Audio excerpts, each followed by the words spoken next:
world gone insane. An upside-down civilization that cannot be real. A world of madness and terror. It's the Dana Gould Hour. And we finally really did it. Season 2, Episode 1 of the Dana Gould Hour. Love and Marriage. My sincerest apologies for the delay in the release of this episode. Some stuff came up, and I'm not going to tell you what it is. So there. But we do have, as a reward for your patience, a blockbuster show. Eddie Pepitone. You can look for his documentary, The Bitter Buddha, hitting theaters soon. Jonah Ray. You can hear him on his very own podcast. Can you believe it? There's another comedian with a podcast. His is called Jonah Radio. Director and bon vivant Rob Cohen is here. Also, on the She Said side of the He Said, She Said, from Chelsea lately, the hilarious Arden Myrin, and comedian, actress, director, and co-author of the film Smashed, Susan Burke, she of the comedy troupe Birds of Prey, as well as the great John Ennis, with a fresh and delightful new political talk with two guys from Boston. Live appearances? Heck yes. February 21st and 23rd, I will be in Scottsdale, Arizona, at Stand Up Scottsdale. Tickets are available at standupscottsdale.com. March 14th through March 16th, I will be in San Francisco at the Punchline. And now, most importantly, listen up. March 29th in Seattle at the Neptune Theater. I'll be filming my new special, I Know It's Wrong. If you are in the Pacific Northwest, please come down. But let's say you're not in the Pacific Northwest. Maybe you're on the East Coast. On April 5th, Matt Bronger and I will be kicking off 2013's Bukkake of Smiles Tour. And we'll be performing on April 5th in Allston, Massachusetts, right next to Boston, Massachusetts, at the Great Scott. And on April 6th in Brooklyn, New York, at the Knitting Factory. And they say we have no more manufacturing base. There will be information and ticket links on my website, which is danagould.com, on the live appearance page. On the main page of danagould.com are eBay and Amazon links. If you need to go to Amazon, say you need a book. They still make those, right? Go to danagould.com. Click on our Amazon banner, and then voila. You get what you need. We get a little something to keep the lights on. It's just that easy. But now, Jesus Christ, you've been so patient.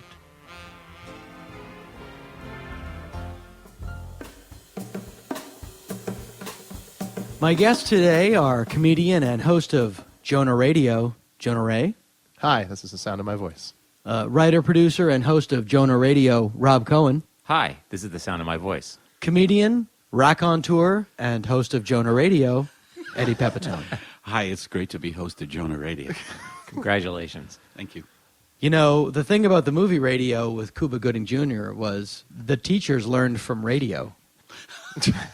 And radio couldn't learn. Right. I think that Radio, if I'm not mistaken, that was another magic retarded person movie. Well, yeah, I think you're right, but, you know, that comes under the heading of just naming people appliances. There was a whole spat of that. That was the pitch. Yeah. That Yeah. was... Yeah, Well, that was Clearly, he Sold. picked his own name. Right. The other genre of independent filmmaking is an emotion and a state. Right. Anger, Nebraska. Dyspeptic, Ohio. Right.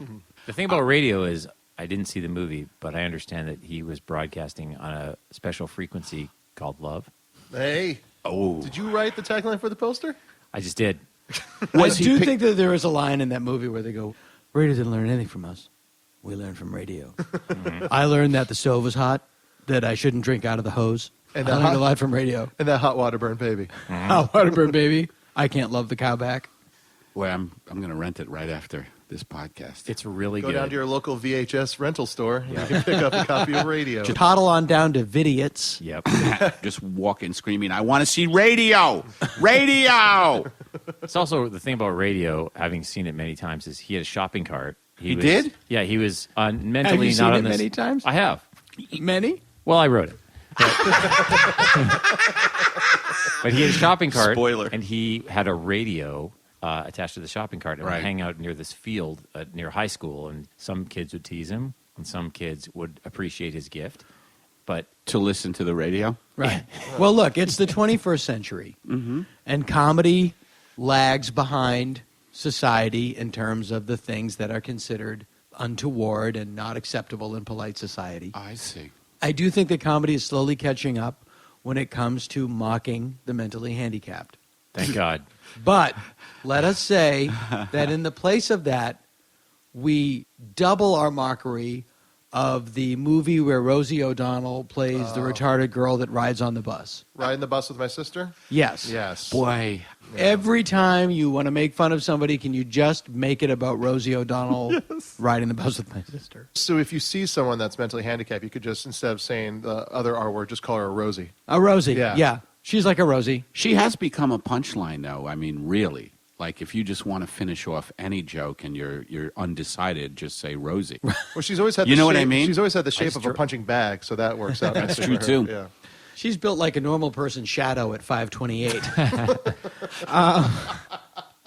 Because I'm in perfect shape. That's why I can make fun of someone else. It's pronounced perfect shape. Perfect. I often wonder, like, when they're doing a movie like that, because it is a sketch. It's the Tropic Thunder sketch. Yeah. It's Simple Jack. It really is Simple yeah. Jack. Yeah. And you're like, was it okay? And Rosie, you ready? I'm ready.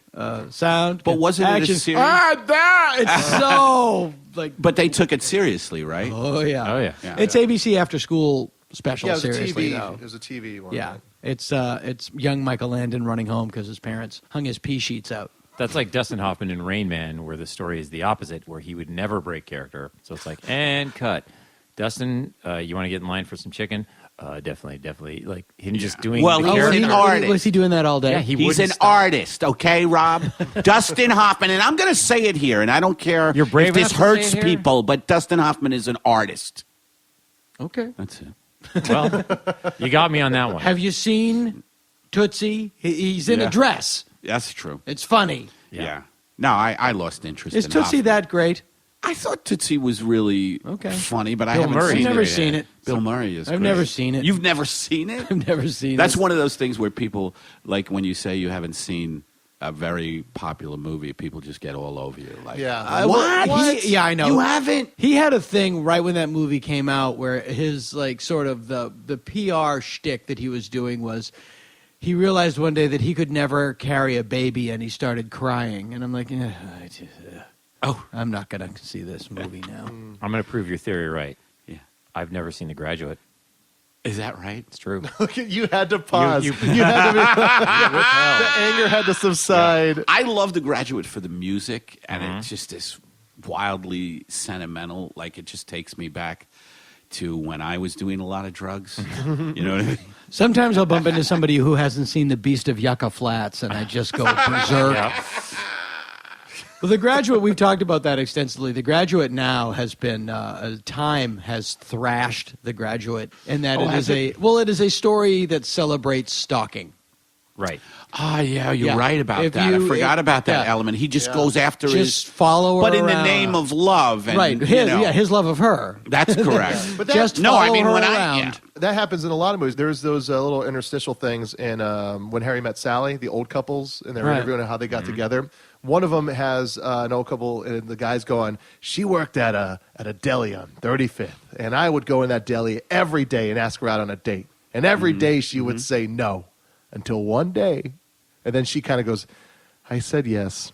And then they got married. And then, like, the thing is, it's supposed to be an adorable story, but you're realizing this guy wouldn't stop going to this deli. Right, if you yeah. knew that guy, you would be like, hey, you want to go get lunch? It's like, no, I'm going to go to the deli. Yeah. Again! They're married 47 years, and finally he dies, and she's like, thank God that's over. Yeah. Now I can start my life. He broke her down. She couldn't say no anymore. Non-confrontational person. Yeah. Exactly. I Maybe was stalking is married- widespread. Maybe it's more widespread than we know. I was married I'm for trying. 60 years, and finally they died, and I can relax. Yeah. You know, a lot of romantic- people are actually like that. I Like, know, They get I know. trapped, quote unquote, trapped in marriages, and they don't want to say, look, Al, I don't like anything about you.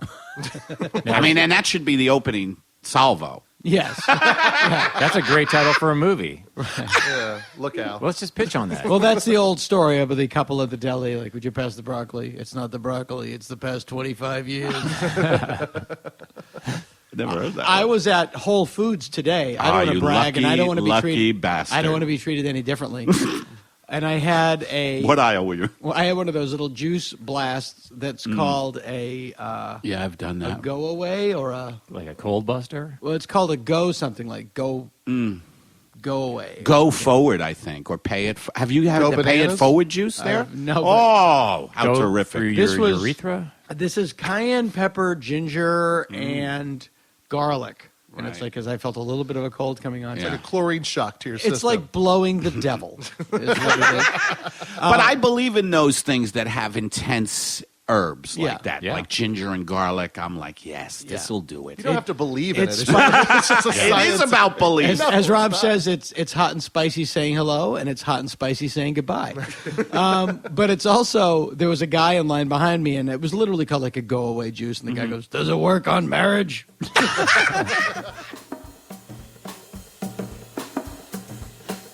Now, Eddie, you just got married. How long ago? Yes, our marriage date is November 30th, so is Not that a good little for me. over a month? Not good for me.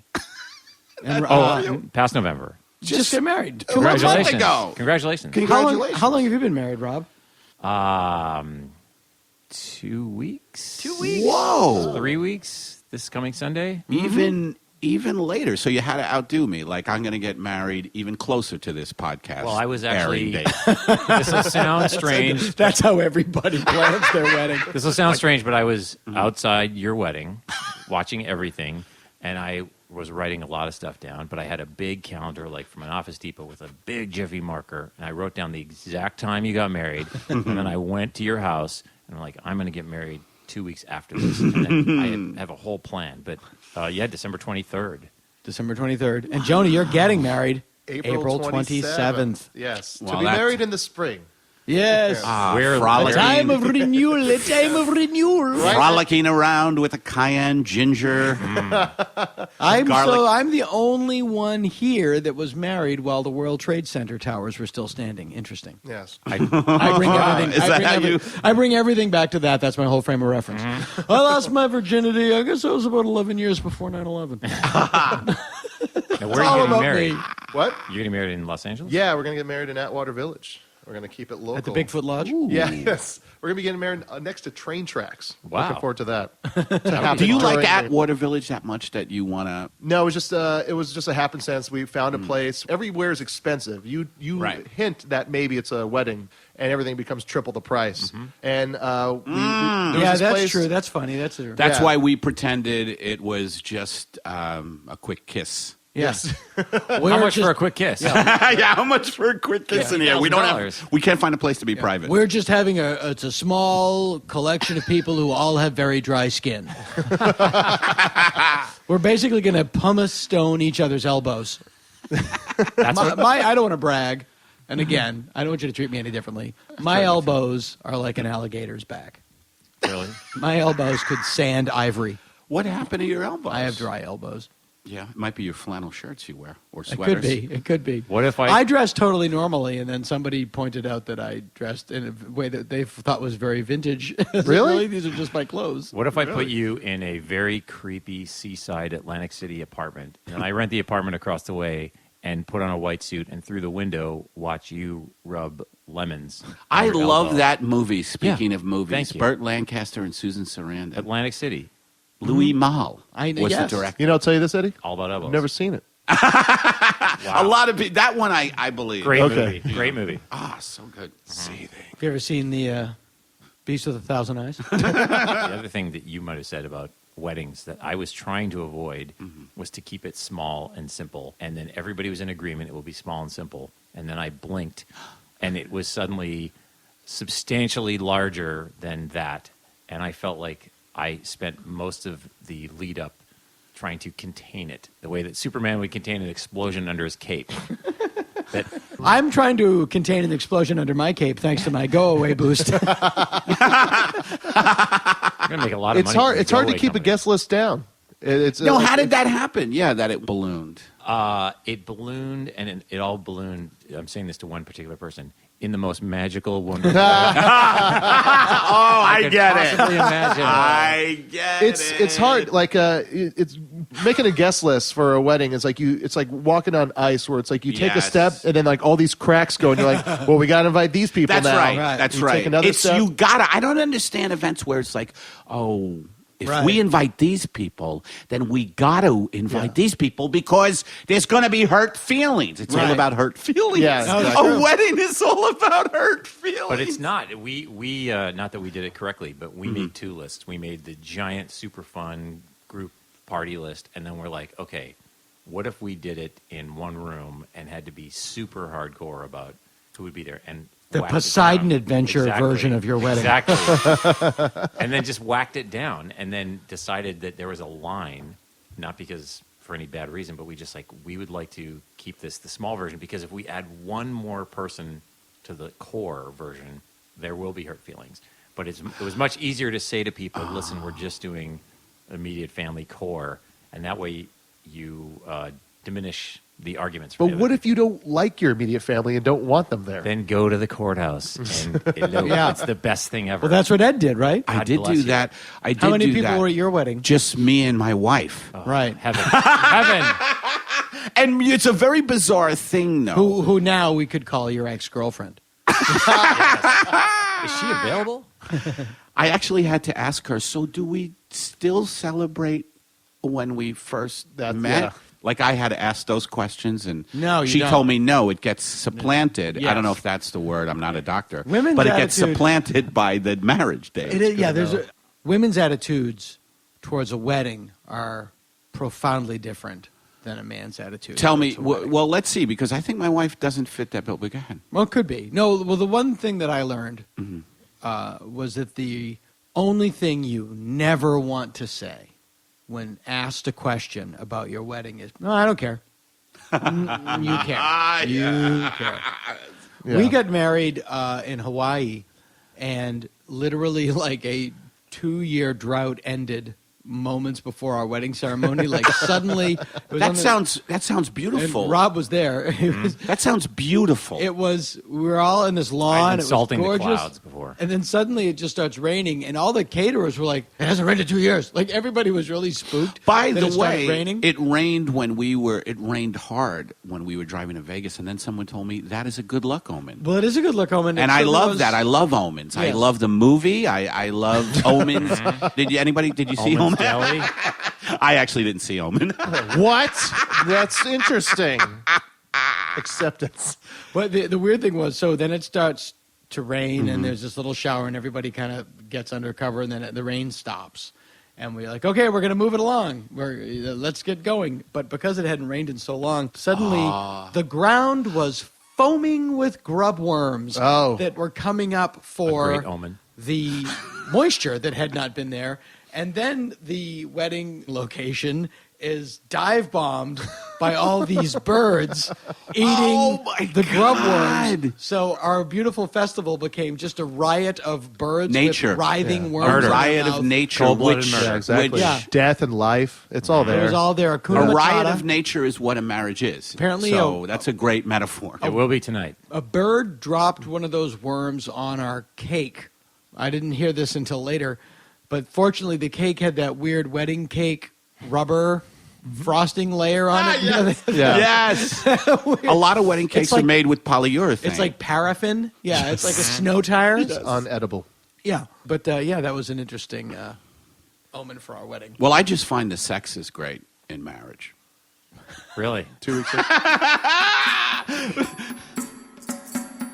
I'm talking to some human women, as I didn't want the entire discussion of marital relationships and situations to be dominated by men. Joining me is the lovely and talented Arden Myrin Hi, hello. and the equally lovely and equally talented Susan Burke. Hello. What ethnic names? Arden Van Amridge Myrin. Arden Van Amridge Myrin. Yes. Susan Teresa Burke. Susan Teresa Burke. Okay, that's a little more exciting than Van Amridge. And Conchetta Terwilliger Vengeance. That's your birth name. That's my confirmation name. Here's something apropos of nothing. Yes. Did you guys see the James Bond movie? Yes, I did. Yes. See, because women don't normally go to those. I love action movies. Yeah, I enjoy them. In the same way that I love a good movie about shopping. You loved Confessions of a Shopaholic. Cried like a baby. Cried like Isn't a that baby. the only movie about shopping? Yes. Cried like a baby. The best to me, this is I know I'm getting on in years. The best scene in the entire movie was that monologue about the rats on the island that Javier Bardem does. Oh, he was amazing. One so great. shot. That's one shot. Okay, I just want to say, though, here's my problem with the movie. If you're the head of MI5 and you need a flashlight to walk through you deserve to get shot in that chapel. Like, if you're basically doing Home Alone and, like, the bad guys are coming and you're walking where there's no houses or trees to block you and you're using a flashlight to get to safety. She was old. The plot of the movie is a blonde Mexican tries to kill an old lady. That's the plot of Skyfall. Classic. It's a Batman movie. It's a Batman movie. It just seems like, oh, I didn't know James Bond was Batman. Yeah. This whole It time. is a Batman movie. Yeah, he's like an orphan. And Oh, that was always true, though. That was always true. I'm sorry, Susan. James Bond was always an orphan. His parents were killed in a mountain climbing accident. Their family motto is "The world is not enough." Is that true? Yes. I wanted a I little know more. my James Bond. That's a family motto. Look, I didn't write it. My family motto is "He who hesitates gets killed." The Gould family crest is a lion clutching a banner that reads "Death before intimacy." I was just, are you going to drink that? Elvis Presley's motto is, "I'll finish your potatoes." Now, Arden, Yes, sir. how long have you been married? I've been married for 5 years. 5 years. Was of a couple, like 2 weeks ago. I was at your wedding / in your wedding. And your children were my flower girls. Yes, that is true. Yes, my lady. And Me lord. Susan, you were getting married in... I'm getting married in 6 months. Are you marrying Ryan Seacrest? You're getting married in 6 months. Yeah, in 6 okay. months. Do you know where and when? I do, yeah. Out here in Camarillo. Okay. Okay. Yes, we're deep in planning right now. Yes. That's the point. I don't think there's any male equivalent to women when they plan a wedding. Yes. Oh, no. I don't know if there's a male equivalent. I would not want to see it. I certainly would, and I would not want to go on a road trip with it. Dudes just don't get that thrilled about it. Well, I got to tell you, I mean, my parents married on a dare, and I had no road I did not map. know that. Oh, I say that as a fact. Like, well, as you know, my parents married on a dare. As you know, I'm the bastard son of 1,000 maniacs. They weren't dating, and they had a proper wedding. And my grandparents married after knowing each other for a day. So they at like a registrar's office. So I had like no sort of roadmap or bridal fantasies. I always just assumed I wouldn't get married. I was never like a sorority girl. I planned the wedding in 3 days. It's not rocket That science. took 3 days? It was not rocket science. Once you're like, okay, yes, middle of winter, yes, barn. Okay, 2 barns to choose from, that barn. So people know you got married in Vermont Yes, I got married in Vermont in the middle of winter in the middle of a blizzard in a barn. in a barn. Right. But I have to say, it's not rocket science. That's actually where I learned that I'm good at making decisions. I would have never known that wedding took 3 days. I thought it was completely professional. I did it all myself, 3 days. I got to tell you, it's like, because I've been to enough weddings that it's like, you're basically throwing the most expensive party you're ever going to throw in your life. So Yeah. you better have a good time, you know? You guys taught me get a cocktail in the hand immediately. That was what Sue did. Yes, when you talk about my wedding, you must just say Sue, because my contribution to that was attending. We both had fun weddings. Dan just attended too. Yeah, and as I said in the other interview, like the only thing that I learned from that experience was the answer to nothing is, I don't care. Oh, no. Yeah, it doesn't matter what it is. Oh, I Dana- care very much. The most amazing part about Dana's was, here's Dana, and they wanted to get married outside, and Sue is Catholic and you're Catholic. Well, we're both lapsed. Okay, but in order to get married, they had to find this guy. I mean, Space Priest 2000? Space Priest 2000, who, like, watching Dana have to keep a straight face with basically Yanni in a robe. Yeah, it was talking about, like, by the spirit of Puli Coco. It was... in the middle of our ceremony, he lapsed into Hawaiian. We met him that day. It was He had crazy amazing. Marjo Gortner hair and a long white robe. It was amazing. And the fact that it was Dana's wedding, Yeah. it was amazing. And I've told the story on the podcast before. In the middle of our ceremony, he just started speaking Hawaiian. I have to tell you, watching that, I felt panicky because I'm immature. So watching that, I felt like that giggly in church feeling of like, I couldn't believe what I was witnessing, and that I knew how hard it was for you inside. Like, it was witnessing your pain, and your capacity to keep it together was one of the most amazing things I've ever witnessed with in my my life. brother behind me, who is the only person worse than me in that regard. It was incredible. And having basically 90 comedians and comedy writers sitting and watching this unfold was unbelievable. A couple years ago, we were in Hawaii at one of the hotels, and we saw that priest heading over to perform a wedding. Oh my God. And we booked it over across the lawn, and we're like, hey, it's Dana. Had clearly no memory. You married us, really? I think he was like, yeah, sure, I remember you. You were in a dress and you were in a suit. Oh my God, that is amazing. Completely Did you feel so cheap? You felt so thrown around. You felt so cheap. Yeah, it's like losing your virginity to a prostitute. Exactly. Just felt terrible. He wouldn't kiss you on the mouth. You can't kiss me on the mouth. That would be great after the wedding ceremony. He leans in for a big open mouth kiss.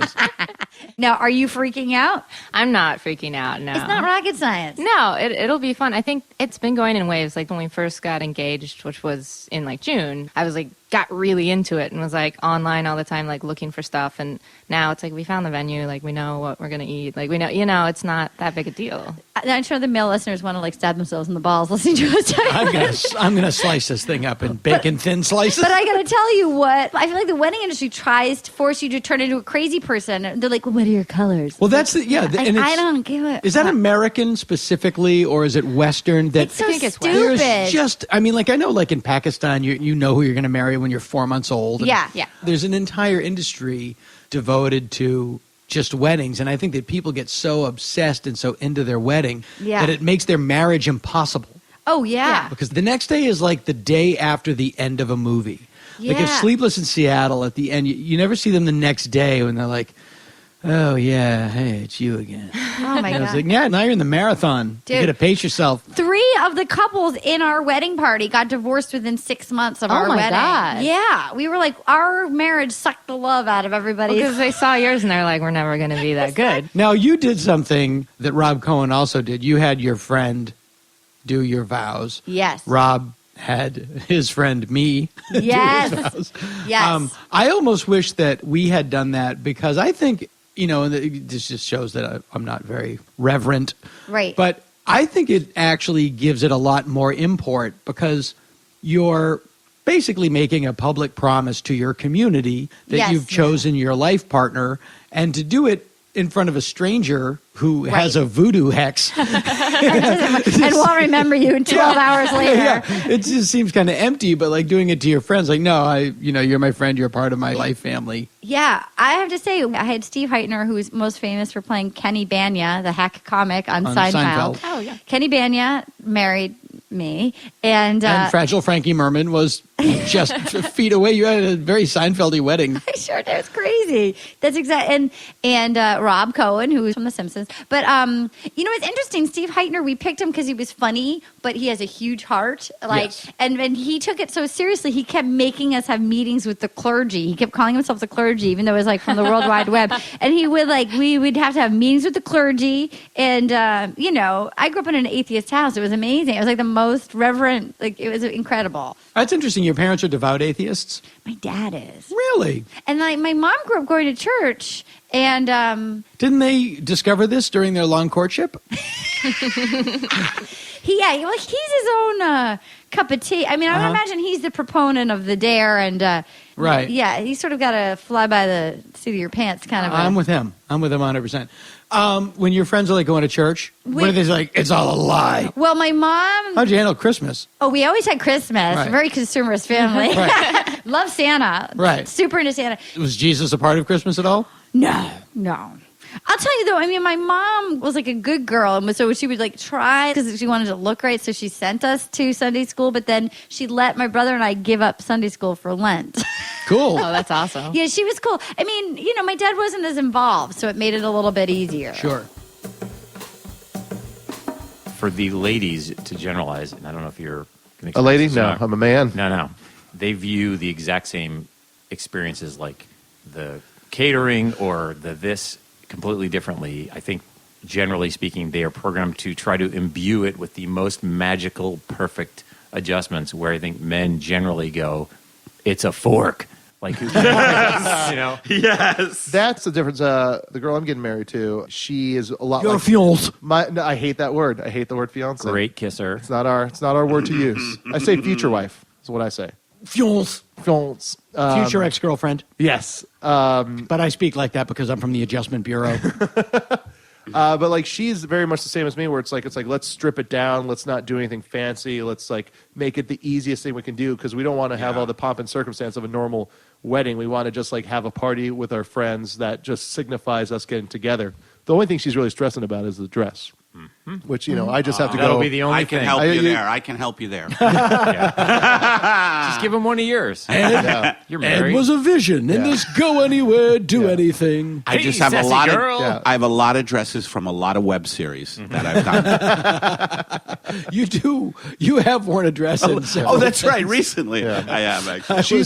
I was with you in a Yes. dress not too Yes. long ago. And she's trying to do the thing where she's like she's like, this dress I could get it for $40. I was just like, you are awesome. Yeah, That that's used great. to be nice. the weirdest thing. In the back of the New York Post and the classifieds, there would be ads for unused wedding gowns.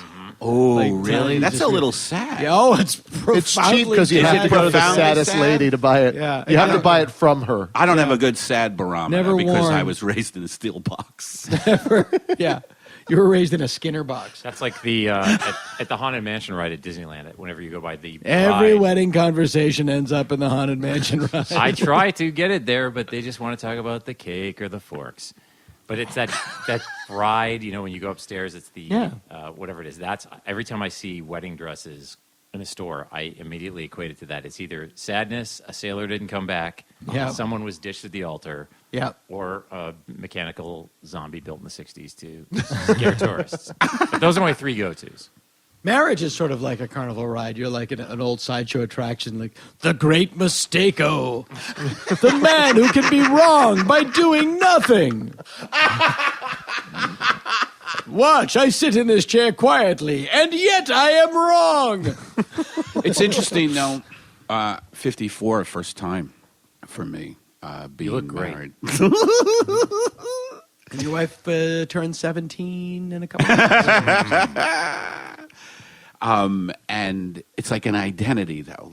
And it's wild to say for me. Did you say, where's my wife? The first time you called Karen your wife, was it weird? Yeah, that's what I was said just that going to once, say. That's what I was just going to say, like using the term, oh, my wife. It's like, oh, so now I'm an adult. Yeah. I'm an adult. And it feels terrific. Yeah. Because I've always been just such a scumbag. Finish your sentence. I have been a scumbag, and I said it. And you're from America's Heartland. Well, I'm from Wyoming, so. Ooh. I went to college in Colorado, and my roommate was from Laramie. Oh, yeah. Yeah. What school did you go to? Colorado College. I didn't look at it, and my friend went and looked at it, and then I got out of the car, and there was men in skirts playing bongos, and on my floor there was a male witch wearing a cloak named Ray, who greeted me with 10 deadbolts on his door, and I was like, I've made a great error. There's a grave error that has occurred. I would have never left. Oh my God. I tried to drop out the next day, but we'd already paid. Oh, no. I tried to drop out. Did you end up enjoying it? No. Can you please tell me a little bit about Ray, the male witch? Ray the male witch. Honestly, I have a little bit of a fear of Ray. Did he have one cloak, or did he have he was a backup cloak for he was laundry sort of- day? he was like a hefty gentleman, bearded. Hang on a minute. He had a ferret, and he had a wooden sword that he would fight his friends with in front of the dorm.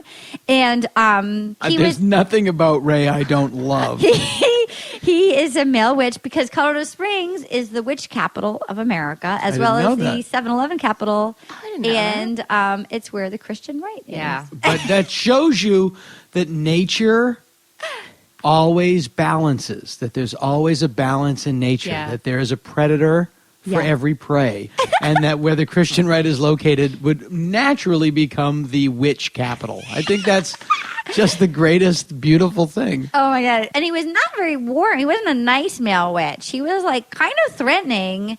And So he would be a warlock. Yeah. but he called himself a male witch, which I thought was bold. Yeah, because everyone knows it's a warlock. Because everybody knows it's a warlock. A male witch is a warlock. Exactly. I've never heard or met a male witch since. Yeah.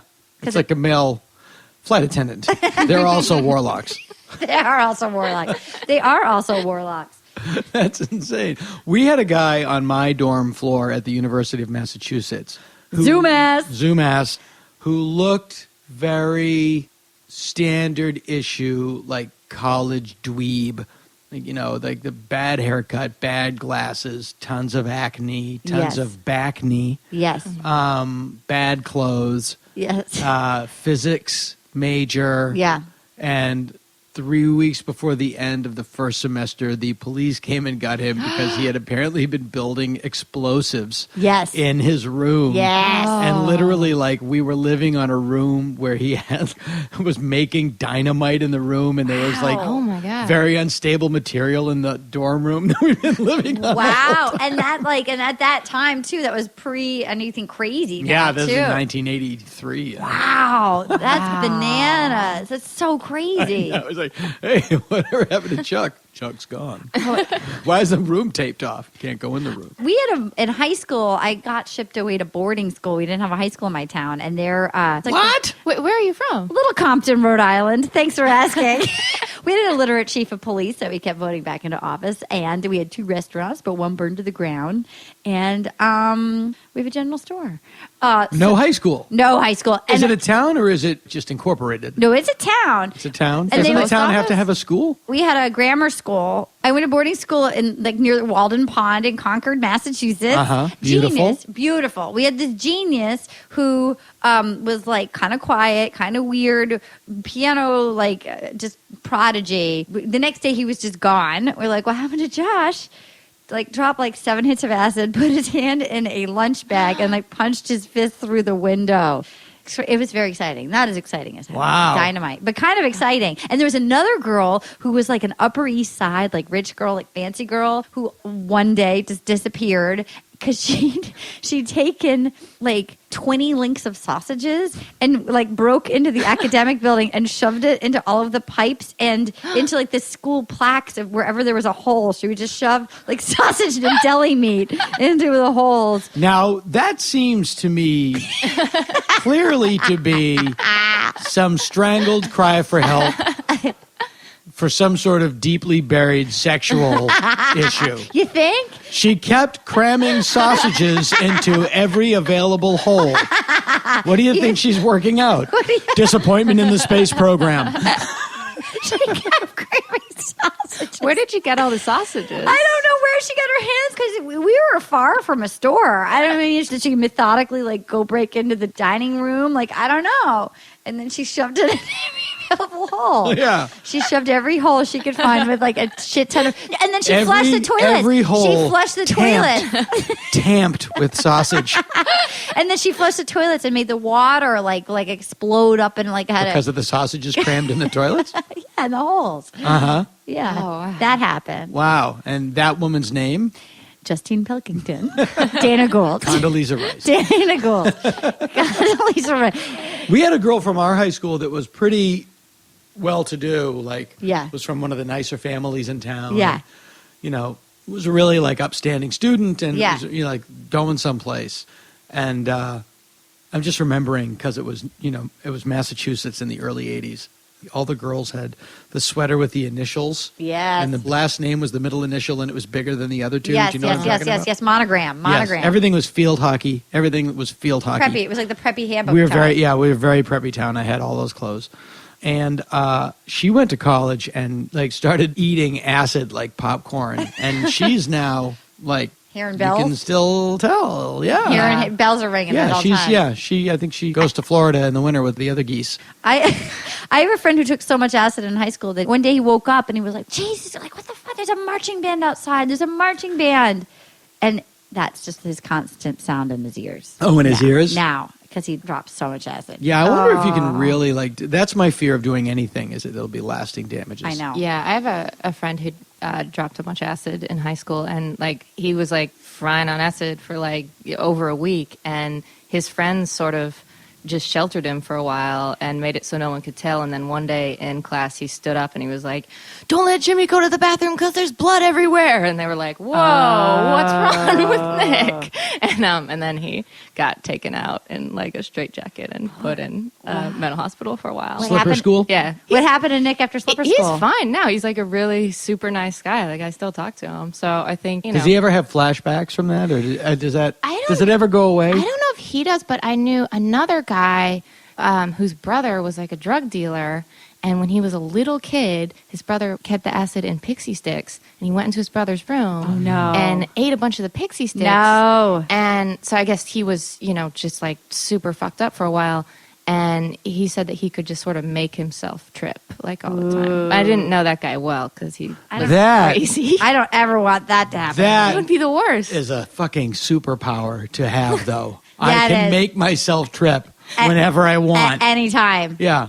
It's like the Hulk. You travel from town to town, but instead of solving problems by turning into a monster, you just find a nice, comfortable place, and for 3 days you trip. You just trip your balls off. The town center for like 3 days. He was a stranger that came into town, and before we knew it, he was fucking the old church steeple. And in a way, he fucked all of us. I'll never forget Horny Jim. Horny Jim, the church steeple fucking acid casualty. Ding dong! Next week. Ring the bell. That's fantastic. I'm a little disappointed at how easy it is to get married. Like, all you got to do is provide something like a license, a driver's. If you can drive, you can get married. No, it's like getting married, getting a gun, Yeah. getting an assault rifle. They're all Here we go. They're all STD. so much easier than getting like a good cell phone contract or direct TV. We're not going to give this out to just anybody. Yeah.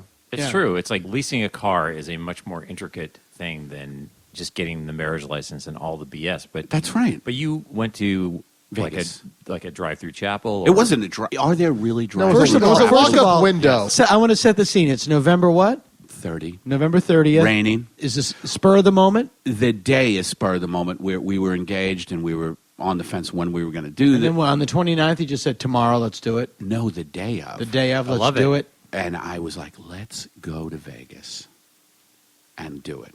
And we did. You That's romantic. great. So what time do you get in the car? About 10 About 10 in the a.m. morning. Did you pack a suit? No. By the What were you wearing? By the way, I am very disappointed in myself for that because we had the Just for that. But oh my God, Eddie. we had the fucking thing DVD'd. We had it filmed, and they were giving me DVD. packages, which I thought was I was doing that. We YouTubed the wedding. Wedding was movied for Korg. But they said we have 3 levels of wedding experience for you. Yes, that was very sad when I was calling, and they're like, "Well, you have packages. You could have it photographed, DVD'd, all that." So I just looked awful, And I'm not just talking about because I haven't been doing my sit-ups, but I just, my collar was kind of up a little bit. Button up, but said collar, so button up shirt. Yeah, well, it's a button-up. I did have a button-up just shirt. a collar on a Shirt. T-shirt. Yeah. But it was for me. Fully button or just 3 button?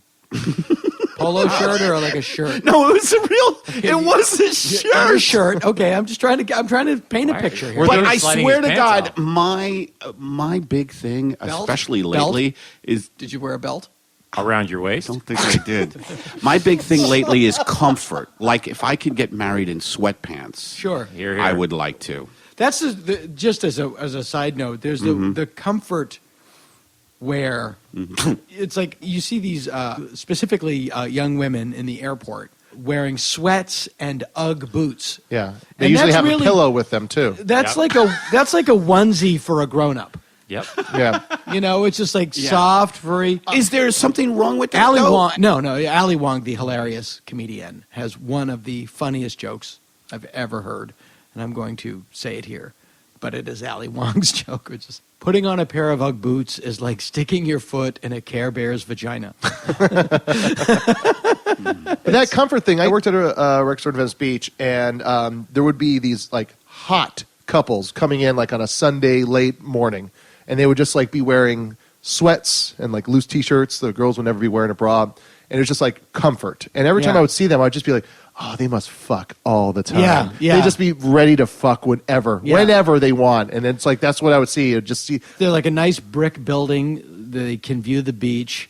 They get up and they fuck, and then they have coffee. Then they go get a movie. Yeah. And go back. And it's just. That's awful. Yeah. Fuck. And It they sounds look better awful. than me having spent like, 20 minutes getting ready. Right. But I'm gonna. This is the difference between you. No and I, body fat. is whenever I see these girls, like in the UGG boots and the juicy sweats. Yes, with the words on the butt. with the thing on the butt. And Wow, they've the got words on the butt is not intelligent. Words on the butt. They have a giant thing of coffee that they're sort of cradling. They usually have large sunglasses and like a big purse. And when you were talking about the coffee drinks they have, and it's never just a coffee. It's always a shake with a lot of caffeine in it. And you see them in their workout gear and their yoga mats, and they're just getting chocolate shakes. And they're wondering why they can't lose weight. I see this all the time. These people aren't good people. I frequent Glendale a lot, and I see this constantly. Because you're a man of the world. I go north of San Fernando sometimes. Sometimes I just Glendale. want to, you know what I want to do? I want to get out of L.A., I want to get away from the whole L.A. head, and I just want to get out there with the real people. I'll get in the car, and I'll get on the 210,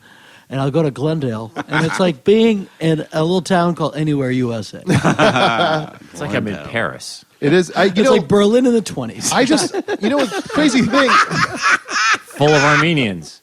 Berlin in the 20s. Berlin in the 20s with the Americana Mall. Right? Yes. Berlin in the 20s, full of Armenians. I had the weirdest thought the other day when I was at the Americana, and I went and saw a movie, had a nice meal. But like I was there, and I had the thought to myself where I was like, I don't mind this place.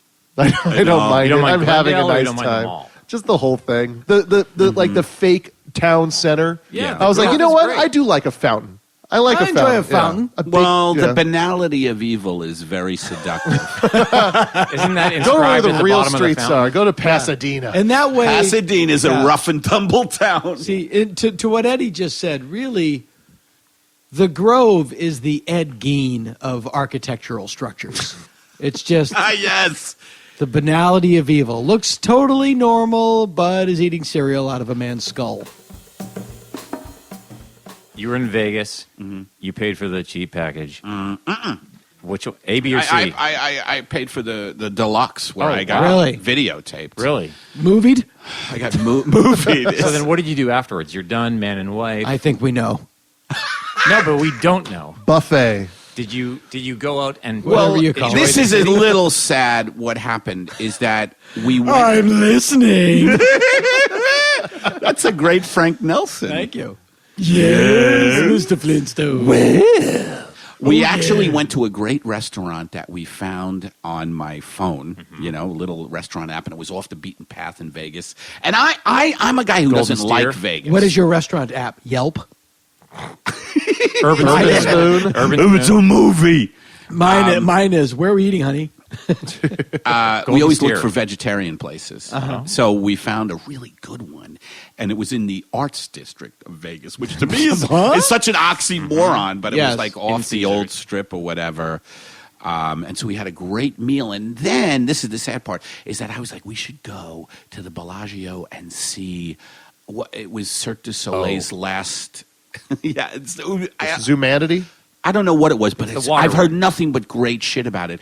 But what happened is after dinner, and I was like, honey, because everything to me about cars I can't take, and I'm like, if we go there, the fucking parking lot might be in. I'm serious. What stopped me from taking us Taking to your the brand new fucking wife. my brand new wife to the Bellagio was like, you know what? Let's just drive back and get back to the cats. In LA? Oh, you went right back?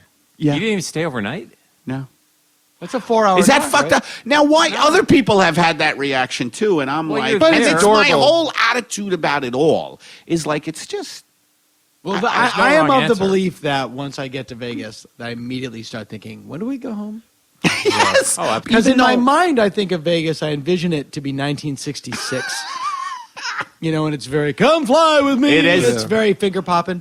And then you get there and it's just, all you can hear is. Oh yeah, I don't like Vegas, but I got to tell you, the It's like a sunset. gangbang at the R2D2 factory.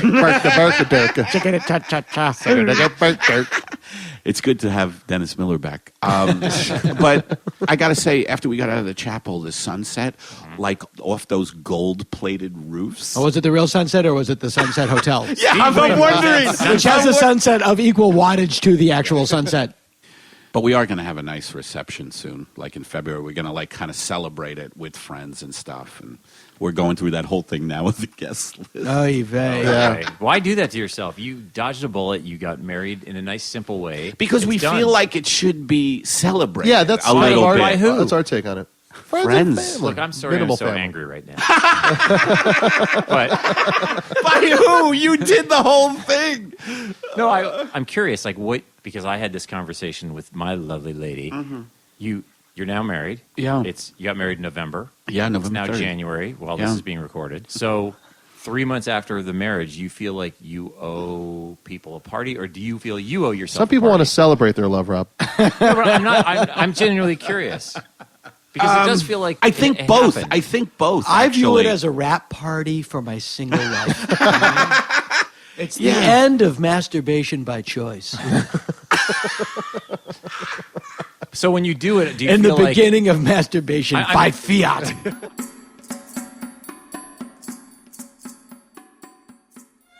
Love and marriage. Love and marriage. They go together like a horse and carriage. What a great analogy. For what does a horse love to do more than pull a carriage? Why roam free around a meadow when you can be harnessed to a heavy cart filled with people and be whipped across your back as you drag them somewhere? There are a select few animals that practice monogamy: eagles, wolves, and, you guessed it, prairie voles. But human beings are the only creatures on earth who came up with the idea of the social contract of marriage. We're also the only creatures on earth who came up with the idea of putting 40 clowns into one small car. Just saying. Marriage is a human tradition that extends all the way back to pre-biblical times, but for people who get all hopped up on the idea of a traditional marriage, they should do a little research before they slap on that bumper sticker. Initially, the traditional purposes of marriage were political, or military, or social. It was commonplace among the royalty and nobility around the world. In ancient Egypt, marriages were arranged so as to keep the royal bloodlines pure. This, over time, led to an ever-shrinking gene pool, which resulted in a lot of inbreeding, which naturally came with a lot of inbreeding-related problems, like hemophilia and a deep love of country music. In fact, in Europe, where this practice of growing one's own tomatoes, so to speak, was very widespread, hemophilia was known as the royal disease. Look at the royal family of England now. They don't look in bread. The Romans also had a charming traditional marriage practice. Daughters were a useful form of currency, which was used to help form strategic alliances and strengthen the military positions of a particular family. The royal princesses of Europe were used in much the same way well into the 19th century. Young girls were promised to the sons of neighboring countries as a way of forming international partnerships, often when the girls were just babies. In some instances, marriages actually took place when the princesses were very young girls, who then remained home with their parents until they were old enough to be shipped off to some old dude they'd never met before. Marie Antoinette was the subject of one such arranged marriage, or shall I say, traditional marriage, becoming the Queen of France. Unfortunately, this occurred right at the time when the French people were very eager to cut off the head of the Queen of France, which they did. Arranged marriages of a form are still practiced even today, especially in India, Pakistan, and Japan. So maybe, just maybe, marriage is not a preformed, concrete concept that must be slavishly adhered to, but a more fluid concept, one that is capable of evolving and adopting with ever-changing needs of a constantly evolving society. And marriage is undeniably a great thing. Don't fuck yours up. Which brings me to a little movie that celebrates this institution without a hint or irony of sarcasm. A film that shows how this ancient ritual helps elevate human beings above the simple beasts of the forest.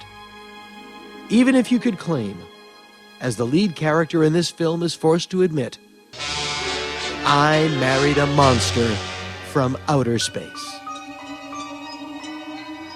This movie, made in 1958, begins with a very Mad Men-y group of dudes pounding them back at their local watering hole, all bemoaning their betrothed lot in life. Hey, waiter. Mr. Farrell's getting married in the morning. Give him a drink. Freedom on the rocks. I am married. Give me another drink. Every one of us was married, is married, or is about to get married. So give us all another drink. Gee, I wonder what the theme of this movie is. I bet it has something to do with marriage. You see, Tom is getting married to Gloria. But on the night before their wedding, as often happens, Tom meets and is kidnapped by creatures from outer space and replaced with an alien replica. Now, if you're an alien replica and you're scheduled to get married tomorrow, as often happens, what do? Well, obviously, you meet your fiancé for drinks, even if the small talk is somewhat strained. I'm running out of small talk. Why do we have to talk? Well, the least you can do is ply me with liquor. To our marriage, darling. To our marriage. Which is just the be-all and end-all as far as these modern gals are concerned. Don't marry him. I mean, don't marry him today. Postpone it for a while. After all the years it took me to land him? Not that the aliens are particularly groovy. Did you love your women before they died? Love? No, we came together for beating purposes only. Okay, Mr. Cruz. And then, the obvious result of any human-alien interaction. Are you telling me you're learning how to love? I'm telling you I'm learning what love is. Ah, love.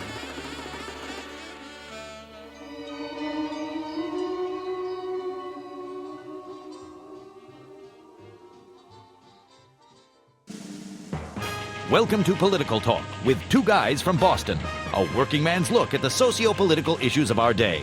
And now, Political Talk with two guys from Boston. This is Political Talk with two guys from Boston. I'm Johnny Condon. Robbie Sullivan here. Season 2. Yeah. We got it. We're like Obama. We got another one. We got another one. I've been to a bar every week since I met you and haven't gotten picked up till now. I have to tell you, as my friend Frankie Conniff says, the era of busting your ass for free is in high dudgeon. I like that. That's really well put. I can eat anything I can shove down the front of my pants. Did you ever shoplift as a kid? Yeah, I had a couple of incidents, as we will call them, and that's how my mother still talks about anything Were you ever a guest of the state? I wasn't a guest, but I did get accompanied to my home once. Oh, wonderful. They gave you a ride? Of the law, yeah. A peace officer? Yeah, I wouldn't tell the guy at the pharmacy. I stole like a big bag of Hershey's miniatures. Sure. And I stuck them down the front of my pants. I think the big mistake that I made was I backed out of the store. That might not have been the right move, because it seemed to alert the media. So as I backed out, literally pushing my bum against the door to leave, and then I turn around, I start like high-stepping like I'm O.J. Simpson before when he was still good guy. Sure. And I'm starting like, oh, I'm out of here. This is great. And I feel this slap. Oh, I've had it. I've felt it. And a gush of urine just sprays out of Just me. a little- I didn't know what it was. A little pee. Yeah, just a tiny bit, just enough to make you realize, oh, I'm a man. And I get dragged into the pharmacy, and the guy tells me, I'm going to call your mother. And I go, oh, How old are you now? I'm 11. Oh, Jesus. Yeah, and it's the first thing I ever stole. The day before that, my friends had stole stuff, and they were like, oh, tomorrow's your turn. I Right. couldn't even sleep. I was so nervous. Sure. We all meet down there on our bikes now. I've stolen this thing. My two friends see the guy grabbing, and they both crap themselves. They're Right. done. We're all going to prison for Right. life. And I go in there, and I give the guy the wrong phone number on purpose because I'm so scared. And he calls, and it's my best friend's number. Uh-huh. Philip Dennehy. Sure. Dear friend, wonderful family. His Mary mother- Dennehy's son. Oh, my God. Mary Dennehy, I swear to God, is his sister. I swear to God. So Mary Dennehy is the sister. But anyway, Philip, I call, and I say my name is Stephen. There is no Stephen Dennehy. And the mother says, we don't have a Stephen. And the guy just looks at me and starts to hang up, and you can hear her on the other end going, goodbye. And I'm so shocked. There goes your one phone call. I'm a dead man. Anyway, what happens is he goes, all right, I'm calling the police. If you're not willing to give me a home, I'm like, oh, we just moved here. I don't remember it. I must have got it wrong, which is not true. I grew up there my whole life. We just moved here. I'm calling the police. So he brings me to the back of the pharmacy now, and this big wad of bubble yum falls out of my mouth, and he steps in it. And now he hates me so bad. And now what happens is he calls the police. But the cop comes in and makes a big mistake and winks at him in front of me. Like, and then he turns to me real serious. But I saw the wink. He's not invisible. Right. And then he's like, we're going to have to take you home to your mother. And I'm like, yeah, all right. Because the guy had said to me, if you don't tell me your mother's number, I'm calling the police. And I sat there thinking, who's more scared? Yeah, the police are nothing compared to my mother.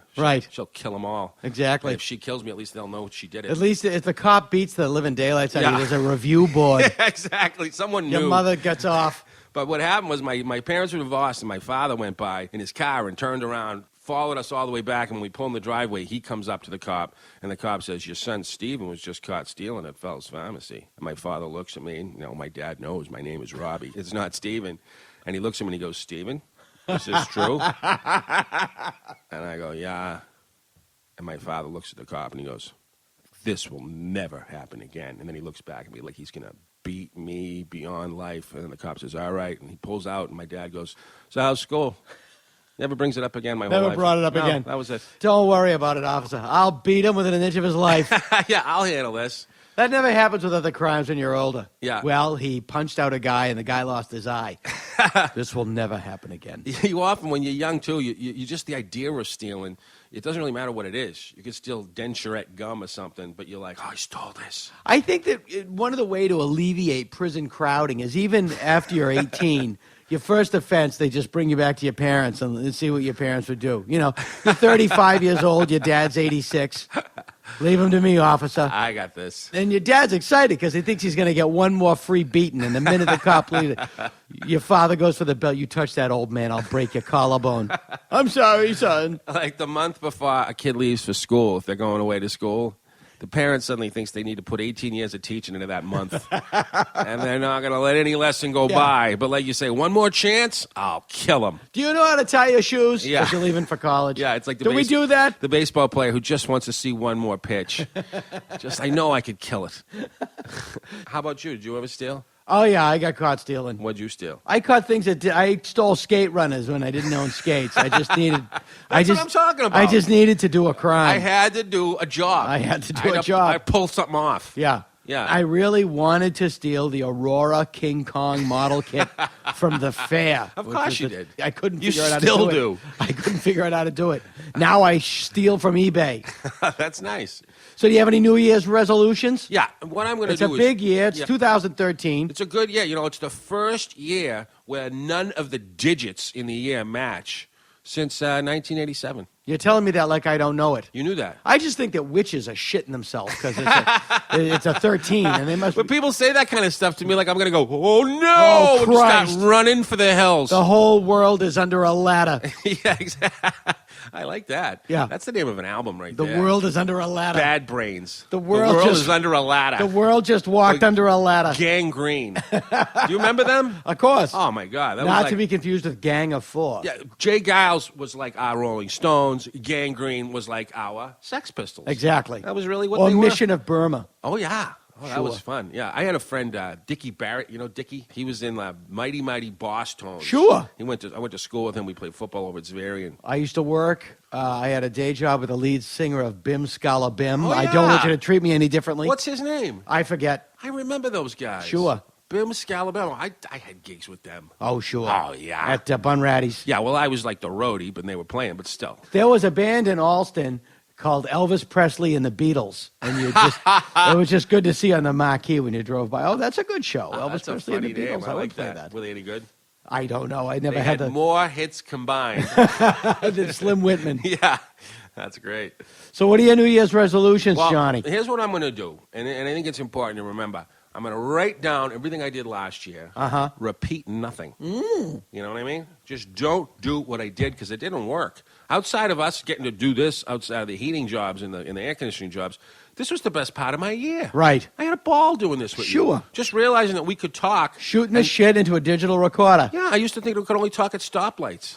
No. Now it's like we get... The world is our red light. Yeah, and your mother seems to like me more because of it. I think so. But she doesn't listen to this, does she? No, she thinks she listens to it. Yeah, She listens to radio classics and I- forgets that it's not 1947. I think she heard the ad and thought that was the whole show. My mother sits in her room and watches the Waltons. I love that show. But that's it. She wakes up, she starts watching the Waltons, and it is my hope, and what I dare say would be an inverse of the Woody Allen film, The Purple Rose of Cairo. One day she will just wake up and be in the Waltons. Oh, and she'd be thrilled. Yeah. She'd invite Where's over Ma? for dinner. She went into the TV. She's sewing with Mary Ellen. Yeah, she's in her show. I loved that show. I think if you watch enough of one show, you should end up in it. Yeah, I think that's Yeah. nice. I probably would have been an F troop. I would have been in The Wire. Guess what? I am.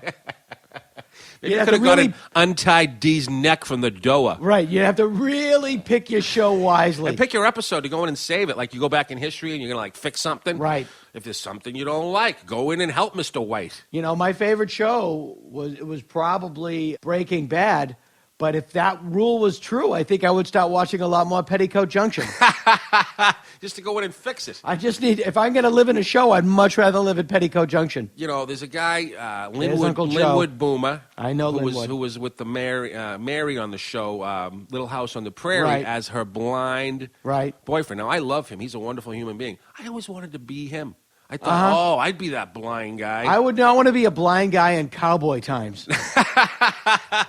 Here he 'Cause comes. Then your only hope in cowboy times was just get yourself to a freak show. The Amazing Blind Man. It's not really a freak of nature. I love that. Have you ever hung out with blind people? They're like the smartest people you would ever They meet. hear everything. Oh, they're so smart. And They they're can so hear you sensitive in all flip these them other off. ways. Yeah. Yeah. They're brilliant. I mean, The most good of the thing time. about blind people is when you get your photo taken with them, you can do rabbit ears in front of their forehead. Now, that's a joke I think blind people would love. Yeah. I really do. I think they would enjoy A lot it. of times you look to the target and you say, but they laugh. They laugh. Remember when we were kids, the one thing I know about you was you were able to make our social studies, Mr. Carter, laugh. And that's what made him start to give you a better grade. Exactly. Once you If started you making had him a laugh. skill. Yeah. How do you make his life better? Do you have a skill? Can you flush out the Mesopotamia era with some antidotes? Can you help him? How would having a milk run That's work right. in Mesopotamia? Turn the corner with us. There's a job that has gone away that I should have. I would love that. A fucking milk run. Oh, would Here's that the be beautiful nice? thing. Best part about being Yeah. a milkman? Everybody's asleep. They're all asleep unless you really favor someone, and now they're waking up for you. Mm-hmm. This The is last my stop. penthouse forum milk run idea. Sure. But I show up, and this woman's, she's a widow, perhaps, but very young and A pretty. young widow. Very loves her milk. 23-year-old widow. 23. I start bringing her a little extra half pint of cream for free on Fridays or whatever, and all of a sudden she notices, and now Oh. she's greeting me with flowers at the How door. are you, Claire? Oh, did you not order an orange juice? I seem to have an extra. Exactly. And then you start showing up a little earlier. Because Uh-huh. you got to make up time on the route if you're going to go in, and you know what I'm saying, by pour milk over your cereal. I hear you. You know what I mean? I hear you. Nobody wants any dry cornflakes. Do you have any uncles or aunts or anyone that go, they just talk like that when they don't want to say something? Yeah. Oh, my uncle used to say when I was 16 years old in front of me, a little SEX. Like, I'm fucking 16. I get it, genius. I can You're spell going to touch three-letter your words. SHOULDER. Good luck with that. Yeah, you don't have to deal with anybody. No. By the time you're off work, everybody's up, you're asleep. It's a quiet, lovely job for someone who's done something terrible earlier. Exactly. You got something to get If over? there's blood on your hands. Sure, just move on. No one will know it's you. I seen a guy yesterday on the bus coming through Brighton. He's got a blanket, like a kid's leopard blanket, over his head, and he's with his Jesus. girlfriend, and she's looking around nervous. Uh-huh. I'm like, this guy's done a crime. He's hiding himself. Is he under a- steaming? Maybe he's steaming his all face. you see is a little peek through the thing, and he's looking around, and he's looking around, and he's looking around. They get off the bus, and I'm like, that guy just robbed somebody today. Something Yeah. weird happened. My mother used to steam her face. She'd boil a pot of water, and there'd be a big boiling pot of water on the stove. And then she'd just stand over it with her face all. And I think That's great. two things. One, what it could be smarter than a house full of rambunctious children and a giant uncovered vat of boiling water under an open flame. Good housekeeping tip number 1. That's awesome. 2, if this is so good for your face, why does everybody who work at my dry cleaners look like they're serving time in purgatory? I know. It's elephant time. Yeah, they're surrounded by steam and nobody's happy. Yeah, that's right. And it's got that weird smell of over-clean. Sanforizing. Yes, it's doing that to your intestines. Yeah. And stop filling my shirt sleeves with tissue paper. It doesn't have to look like there's a guy in my shirt when I pick it up. And I forget those. Wow, is there a man in my shirt? It looks so full and beautiful. Oh, no, it's just Why do paper. they clip those little pieces of paper to your collar, too? Yeah, You know? just clean it. Would you just clean it? My mother never did that. I was down south once, and it was like Greenville, North Carolina, and I had to get a shirt dry cleaned, and they wrote my name on the back of my collar in giant marker. No. It's like, what the fuck is wrong with you? On the shirt. This is not the dry dirtier. This is the dry cleaner.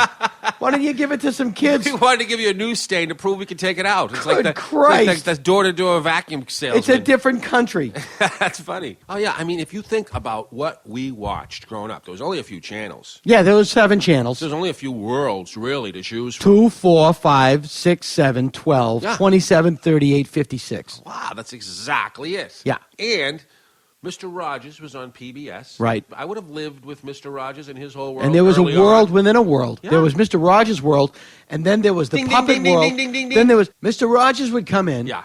take off his overcoat and his shoes, Oh, yeah. put on a sweater and sneakers, Yeah, comfortable. which was his way of transferring from the outside world to a new world, an inner world of his mind, I like that. where he would talk to people who weren't there. Oh, yeah. But within that world was another world populated solely, not solely, but primarily by puppets. Yeah, Lady Fairchild was Lady Elaine Fairchild and the King and the Queen and all that yeah. stuff. And the Joker was like So Gopher or somewhere. he's like, yes, exactly. So he's like a double psychotic. Not only does he have, he goes into a private world, Yeah. but then he has a private world within his private world Yeah. where he commands puppets. Yeah, that's the album. Yeah. The Mr. Rogers album. I would think that I had all those albums. something tells me that when they went through his stuff at the end, there was a lot of stuff there that nobody wanted to know about. Something tells me that there was a room in his house that looked like a scene from the movie Seven. Will you be my neighbor? Yeah. Now, if anyone went into Mr. Rogers' house for dinner and they were going to find the bathroom and they opened that door and there's 30 clowns in there. Exactly. They'd have a 30 heart clowns, attack. You'd have a heart attack a right chest of drawers full of doll heads. You know, there's just something. He juggles doll heads dressed as a clown. Yeah, jars and jars of dog eyes. But my sister trusted him. This is a flower, Yeah. but the petals are dog tongues. I'm never going to leave here, am I, Mr. Rogers? No, sir. No, no, sir. you're not. But Mr. Rogers... First, I'm going to give you a regular boy's haircut. I believe the safety that allowed us as a kid is very similar to the Walton safety that your mother's craving. Exactly. Even in the baseball game when you were a kid. You know, obviously you and I remember we had some tough Bad News Bears seasons, but there was that finite world. It was a simpler time. It's a simpler time. There's No, not but- that much that can go wrong. Nobody in the Walton. Ike Godsey did not tweet. The general store did not have a website. Yeah, I was saying this yesterday to these kids. I was saying, you know, this is way, way back. This is before you even had the word hashtag. Way back. This is years ago. When to change the channel on the television, you had to walk across the room and my turn dad- the dial with your bare hand, My dad like had a monkey in a he lab had test. He had a metal tennis can. Remember when they had those? Sure. It was a metal tennis can from Penn on it. It was filled with pennies, and you shook it to raise the volume Oh, of Christ. his TV. He had lost the click. It was a really old set. You shake the pennies, and the volume goes up. Oh, Christ. Yeah, it was good. Well, we could go on all day, but we got an install in Revere, so we're going to hit the road. We'll see you in a little while, Mrs. Robinson. I am Johnny Condon. Robbie Sullivan here. We're cool if you're cool. Political Talk with two guys from Boston.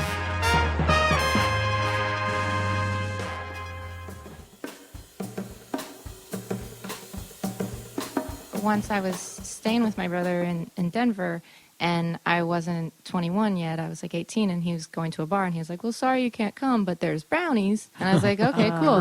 And so I was like, geez, like, the only food they have to eat are these fucking brownies. Like, There's no Yes. food, and I didn't know the neighborhood, so I was like, well, I guess I'll just eat some brownies for dinner. And so I ate like 2 giant... And those are strong. Yeah, look, pot brownies, not knowing that they had pot in them. And then I started watching that movie Barfly. Oh my God, that's amazing. By yourself. By myself. That's And amazing. Just started Had you ever been tripping high out. before? Or? I had been high, but I Okay. didn't. It just didn't feel like being high. Like I thought I was becoming schizophrenic, and I was like, "Oh my god!" And you didn't know. You I didn't didn't know. know. You're like, I'm losing my mind. Yeah, it's like I'm 18. That's like the age that people become schizophrenic. Oh, like this is really no. happening. What do I do? You know, like No, tell me more. What started to happen that made you feel like you were becoming schizophrenic? I just was just thinking all these like weird thoughts, and I felt like that people could like hear my thoughts, and I was alone in the room, and like it was so scary. And then when my brother came home, I was like, I think I'm really sick. I need to go to the hospital. And he was like, oh my god, there was like an eighth of really good pot in those brownies. Like you're just Why didn't you You tell me should that? warn a girl that. And he was like, no, I told you because I said there's brownies. So, like, He thought he was like saying there's brownies. He wants some brownies. I just thought like there's brown. Like Yeah, you you're can- a chick. You bake. Yeah, you like brownies. Yeah, I get it now. No man bakes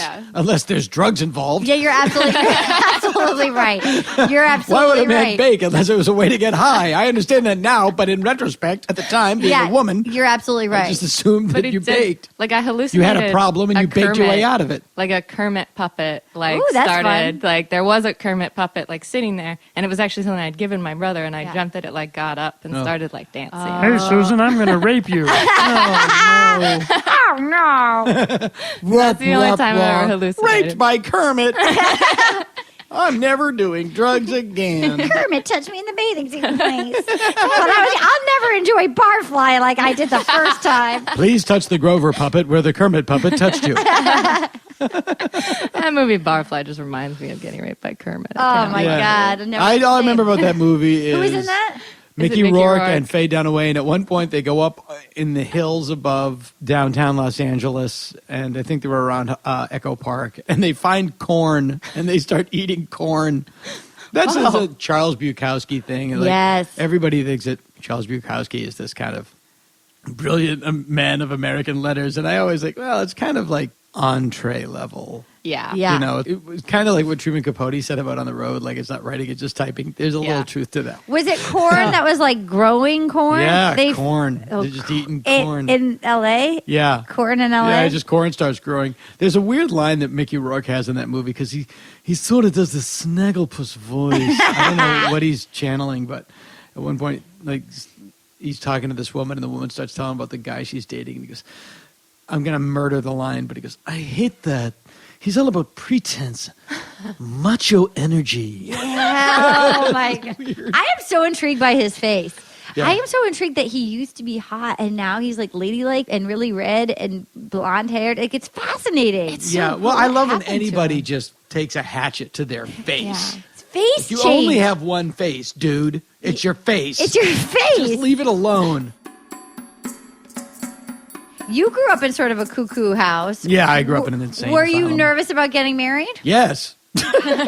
Next question. Yeah. Yeah, I was nervous about becoming an adult. I mean, I have a very great wife, as you know. But Sue has dragged me kicking and screaming reluctantly into adulthood at every step of the way. And I don't know why. I am convinced at one point I will be looking through an old Bible and I will see a drawing of the soldier that stabbed Christ on the cross, and he will look like Sue, and we'll realize that Sue is the reincarnation of that soldier. Yeah. And her penance for that act is to be married to me in this life. Wow. Because nothing else makes sense. I mean, are you nervous about getting married?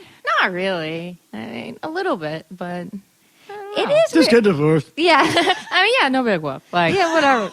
doesn't work out. Dan was married before, so I'm always like, I'm your trophy wife. Like, this has to work. You can't get married 3 times, you know? Yeah, that's a lot. You can't. You just- can, but you it's a can, lot. but you don't want to do 3. Yeah. Especially if your third marriage is your partner's first marriage. Yeah. They definitely going to feel like it's like you're buying the car your brother bought. Yeah. Yeah. Yeah, it's weird. I was nervous about it. I mean, there was something about like To know already, and I say this as a responsible adult. that Right. I would think the problem if I was getting married for the first time to a woman who had been married twice before. Right. My concern would be that my wife was already fucked out. Yes. Clearly. That it would be like fucking an old purse that you bought at Goodwill. Yeah, but I think people that haven't been married have probably fucked more than people that have been married a couple of times. That's true. You might have like a skeevier lining on the purse of one True. that's been on the market that long. But again, and I know, and I really want to keep this above board, and I don't Yeah, want sure. this to stray into Sure. purient area. But for somebody who's had relationships that led to a marriage and then the duration of a marriage times 2, Yes. really their vagine must be like a chainsaw wound in an orangutan's back. I mean, it has to be just Yes. like Used a out. wet hat. A wet hat. Yes, that's exactly. Like, you know those ski hats with the ear flaps? Throw Yes. one of those in the pool Yes. and now try to fuck it. You know, I hope you say this to elderly women when they're like widows and they remarry. You know what? Now that you're an officiant, you could maybe go to nursing homes and do that exact speech. The thing that I often forget is that these are all archived and that one day my daughters will probably listen to them. Yeah, I know it's so. Let's hear what kind of a man Dad was like before he was taken away. Not so much. I don't feel like I'm going through the motions because I actually think that's a cool thing to like celebrate it with my best friends, not like what I've seen with other people's weddings where it's just very kind of almost formal. Right. You know, with we have to invite the family, this family. I'm Obligations. totally the opposite of that, where it's just the people. Friends. Yeah. Yeah, that's that's what we're doing too. It's very minimal in the family. Like these parents are divorced, so it's like, you know, there's not much pressure there for like a big wedding. And my parents eloped. So there's They like, did? yeah. So there's like really there's no real, it's like, we need this. Yeah, you need to do this. That's funny. My parents' wedding was nearly nothing. I think it was very similar to yours, I think. Yeah. Is that right? Yeah. Yeah. It was actually, I think the only photo of it is in our bathroom here at the house. Yeah. They try, like, Here's one parents. word that does not show up in my dad's like daily planner a lot. Grandeur. That's all a wedding is. It's just a bunch of weird, you know, historical references, you know, that just like there's no real reason to do any of it now. Right. It's like, you know, you don't have to spend a lot of money on the wedding because, you know, it's just, you just don't have to. Everyone wants a party. No one cares about Wedding the is an ceremony. industry too. Like who said earlier that like as soon as you mention it's Yeah. a wedding, prices triple. That's me. I said that. Yeah. Really insightful. It's true. It is the biggest racket. Well, what a lot of people It's don't know insane. is that the biggest financial backer of marriage equality, of gay marriage, are the people who make sleeveless tuxedos. Swish. Swish. Is that for the men or both? A friend of mine was telling me about a gay wedding that he just went to, and he knew that I had just gotten married, so he was showing us pictures. And since the topic yes, was on exactly. gay weddings. Well, here's another gay wedding.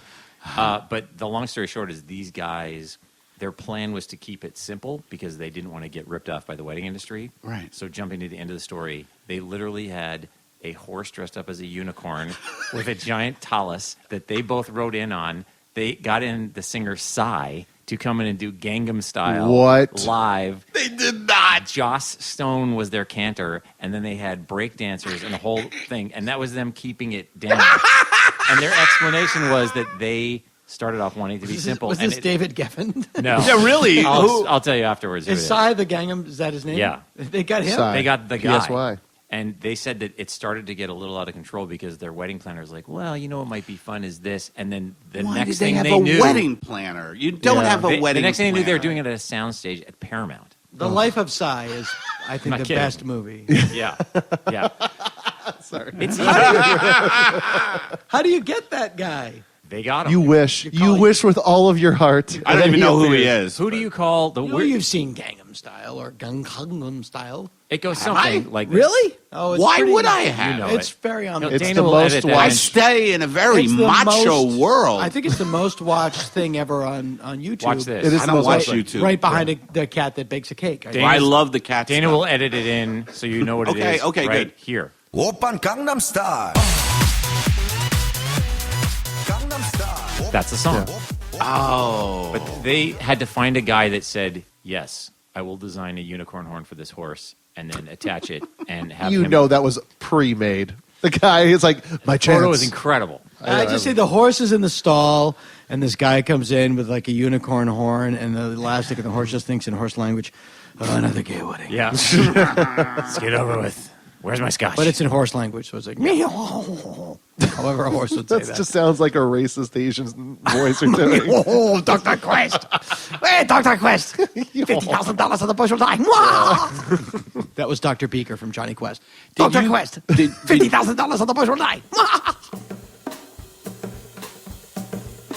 I don't like broken promises. I hold waiters and caterers to what I really do. I like, won't let it go. because I'm so crazy with food lately. I'm with you. Ooh, I'm bad. I won't Because let it go. I need certain things, and if they don't fulfill it, I'm like psychotic. I went to. I'm the guy who they were like, "Oh, we should have fulfilled it." You don't want people to screw with your food in any way, but Everybody says that. Like if I tell them to do it again, they're gonna spit in it. Oh, there's pee in it. People are- No, but they're just gonna take their dicks and stir it. Where is Frank's dick? But it makes me crazy when you look at something Frank's on the dick, which is menu. apparently not sensitive to heat. Yeah. If it says like Steel dick. chicken Tuscany, and then underneath it says chicken, tomato sauce, plums, and basil, and you go, that sounds delicious. And then it shows up, and there's almonds also on it. I go nuts where it's like, Just like the nobody plate. mentioned almonds.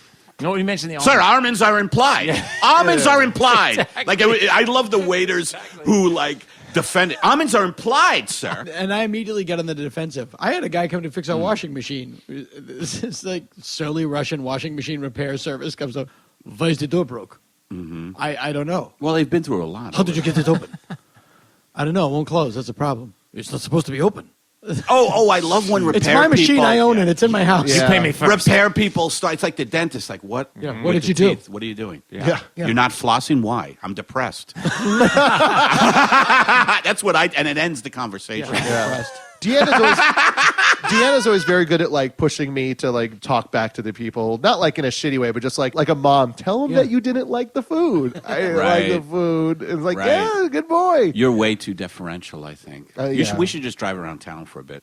Yeah, no, my wife will do that. She'll just go, I didn't like that. She'll just send it back. And Yes. she's like a functional adult.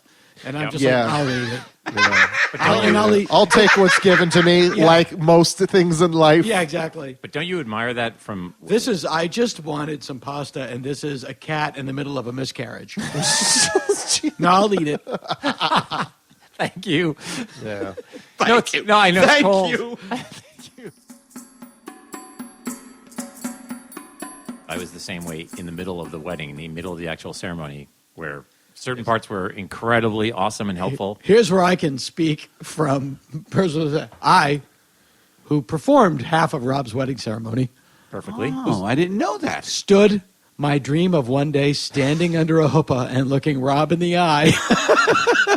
What was happening? Special day. And there was one point during the wedding ceremony. I have performed a couple of weddings thanks to I have an internet hookup. TheUniversalLifeChurch.com. Yes, I I do. am a fellow minister, brother. Are you going to preside over $15. your own Over wedding? my own? No. You How can't many? do it? How many? I've done one. Really? I I'm got on- it for that. Yeah. So That's smart. 3 now. Really? I don't ever want to do it again. Everybody's still together. I have Yeah. a good little flock. I don't want to do it. I hated it. I hated it so much. Oh, I don't know how to be actually funny to enjoy people, it. yeah. I actually enjoy it. But there was one moment during the wedding ceremony where Rob locked eyes with me. I was like, just stay right there. You don't have to jump, man. Don't go anywhere. Did you cry? Who was saying that to who? I was saying that to Rob. I didn't say it, but I was looking at Right. it. It was kind of like skiing. Just wedge in. Wedge in. Don't lose control. Insanely Widen your wedge. Widen your wedge. I was immediately calculating that when the Terminator sees somebody and analyzes them where he can kill them, I was looking at the exits where it's like, well, that one's short. I have pretty long legs. I can knock over the rabbi. This guy's not going to put up much of a struggle. But yeah, it was totally kept me there and kept me calm. But it was also going back to the stress thing, I knew that I would have to, I'm not an outwardly emotional person, but I would have to act that way for certain people so that they would get an experience that I wasn't ruining their experience. That is very funny. So I found myself like, well, now I know they're approaching me to hug me, so I better hug them back and nod in a genuine way so that they feel that it went off well, and then I can go back to my flower cave and hang out with Dana for a couple more minutes until the next Flower cave. That was the pressure that I felt. Yeah. It was just like to be there emotionally. Well, to be a monkey and do the things that they wanted. The way of you describing that sounds like the wedding episode of the show Dexter. It's just like a very calculated. Never seen Dexter. Well, it's a very Me neither. yeah. Me neither. What? Totally understand it. Cable premium, I have it.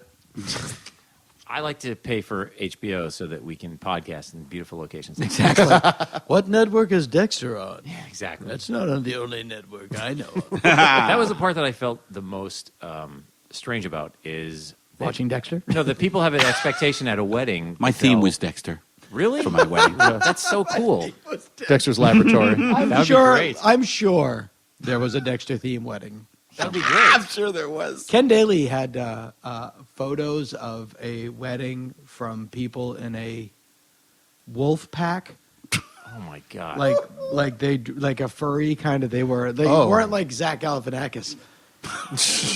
It was people in wolf suits, and then it's like I guess it would be a pack or a coven, maybe a wolf coven or a group of weirdos. A coven. I think is the proper I don't term. mind themes. Murder of crows, cluster of screwballs. I don't mind themes in podcasts, but I don't like them externalized in any way. In a restaurant, in a you always that lose. I don't. Yeah, it's. Then just I know what your bucket list is. I know you do. But now I know about your aversion to themes.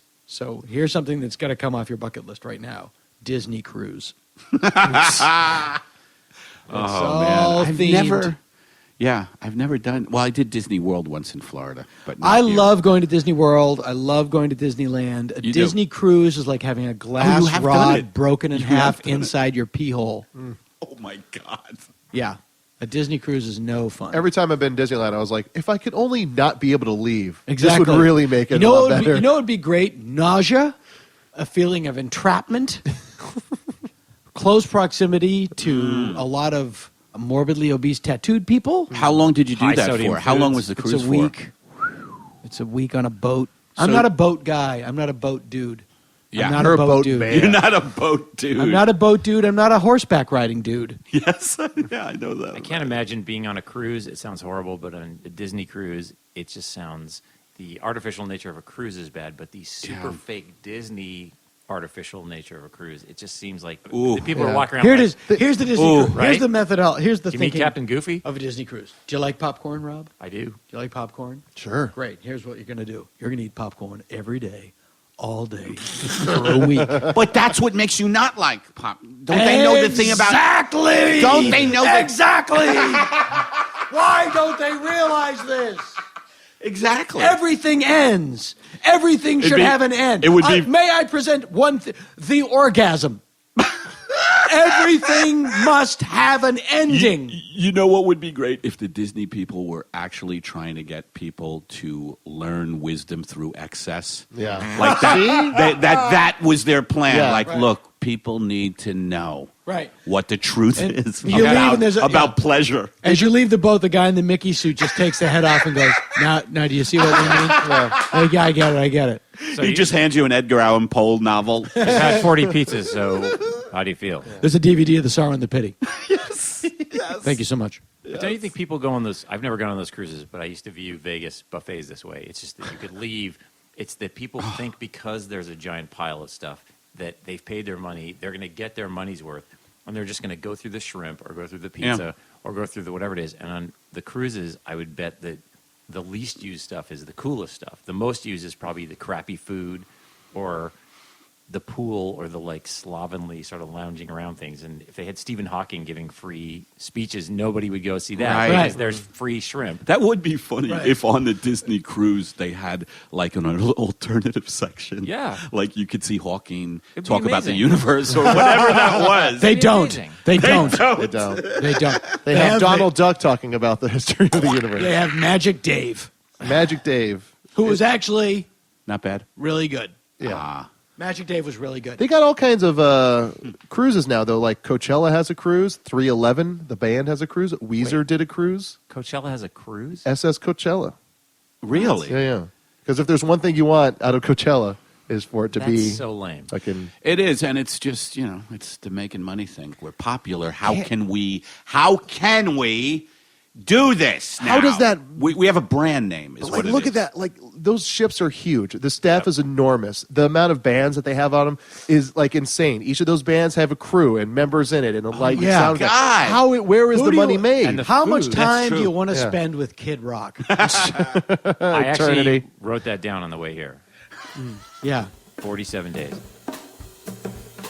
The weirdest part to me of the entire wedding ceremony was when everyone but me sat down.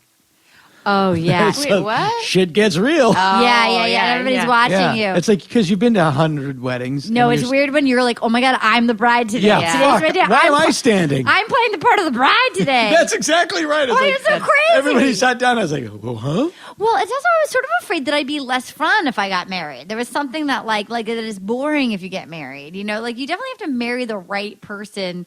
I couldn't be in a really traditional, and I say that like it sounds like I have an open marriage, but like Dan is cool, and like I travel a lot, and I And you have another family in Irvine, California. with a pilot. I live with the pilot in Irvine half of the time, and I've got 3 children there. My great grandfather actually had that. There was like a secret kid. There was like a secret kid, Aunt Carrie, that showed up. That was like had like a side family. What? That was, like, never talked about. He had a side wife? He had like a whole side family. He'd be gone for long periods of time. They always thought he was on business trips. He had a side family. Did his wife know he had a side family? No, nobody knew he had a side family. Oh, my God. And then I guess they just rolled with it. It's like, okay, well, here's your half-sister, Carrie. At first, she was like a friend that showed up. Like, yeah. That's insane. that's His great. name was Cadwaller J. Cadigan. That's exactly right. Wow, that's nuts. I know, it's crazy, right? That's nuts. I My know. uncle, we lived in a duplex, and on the other side of the duplex was my aunt, my dad's sister. And before I was born, one day her husband went to the store to get milk. Yeah. And came back like 8 years later, had lunch, and left again. Wow. Wow. And I literally think his nickname was Skip, which I should have saw that coming. That is amazing. You know what I love about weddings? I love when it's not somebody that I'm super tight with and like waiting for like the really drunk uncle. I like when things go awry a little bit, like just for that moment of like that awkward toast or like, have you seen some crazy?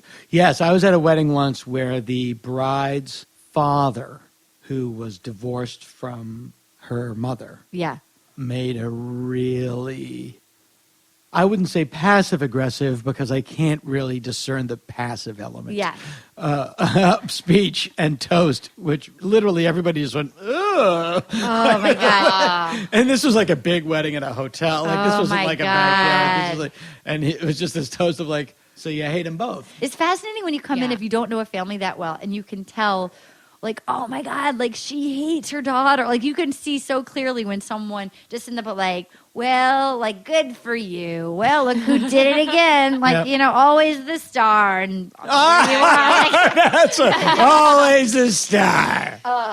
Have you seen any crazy weddings? Well, my family, my dad's side of the family is like super duper Catholic. Like there's like 10 brothers and sisters, so like 10 aunts and uncles. Yeah. And like the older ones. Wyoming Catholics. Yeah. Well, I mean, they're the same as any Irish Catholics, just they ranch They have better, more, I guess. they have more knot tying skills. Yeah, they're better at tying knots and like impregnating sheep and stuff like that. Sure.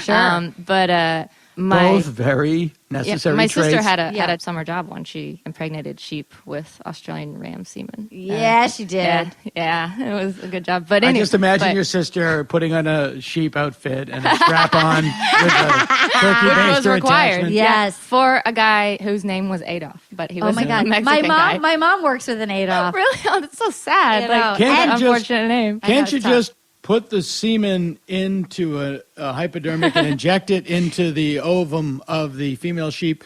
Yes, but we're a more traditional company and we understand the dance. We like romance. We want to wine and dine them. We want to make them feel like ladies. Sort of tell them a story to get them in the and mood. whisper in their ear. We're on a train. You're a sheep I don't know, but I'm sitting next to you in the berth. God, you're so fucking hot. Jesus Christ. God, you're so beautiful. I just saw you over there. You're so beautiful. Look, tomorrow I'm going to be shaved to make some sweaters. But after that, can't call you up. You know who you look like? You look like the sheep that ate Greg Brady's homework. Oh my God. God, looking at you over there, just sitting there being all sheep-like. Like a nice little cotton ball, just cotton ball with legs. Like a lady cotton ball just asking me to stick it in you. I just want to feel your hooves digging into my hips. I just look at you and I know this is really out of line. I know this is really. You went to jet ski. I got my couple of buddies and I. We go down to the Keys. We go jet skiing. We got ourselves a party boat. We got ourselves a nice condo down by the Keys. What's your name? Yeah. Oh, I like that. That's it. Oh, my sister's approach was just she'd like whisper in the sheep's ear and just be like, shh. Just so she was like the creepy uncle. Yeah. She was like the creepy uncle. Fuck you. Don't worry. Don't worry. Oh. No, she. Quieter you are, You the guys, less you'll remember You this. guys, all you do is you take a tampon that is soaked in Australian ram semen and you put it in the sheep, and then 2 weeks later, wow, she could take start it a out. fertility For clinic. those of you who are looking for Get those, serious. aisle 5 at Trader Joe's. But ding, ding, ding.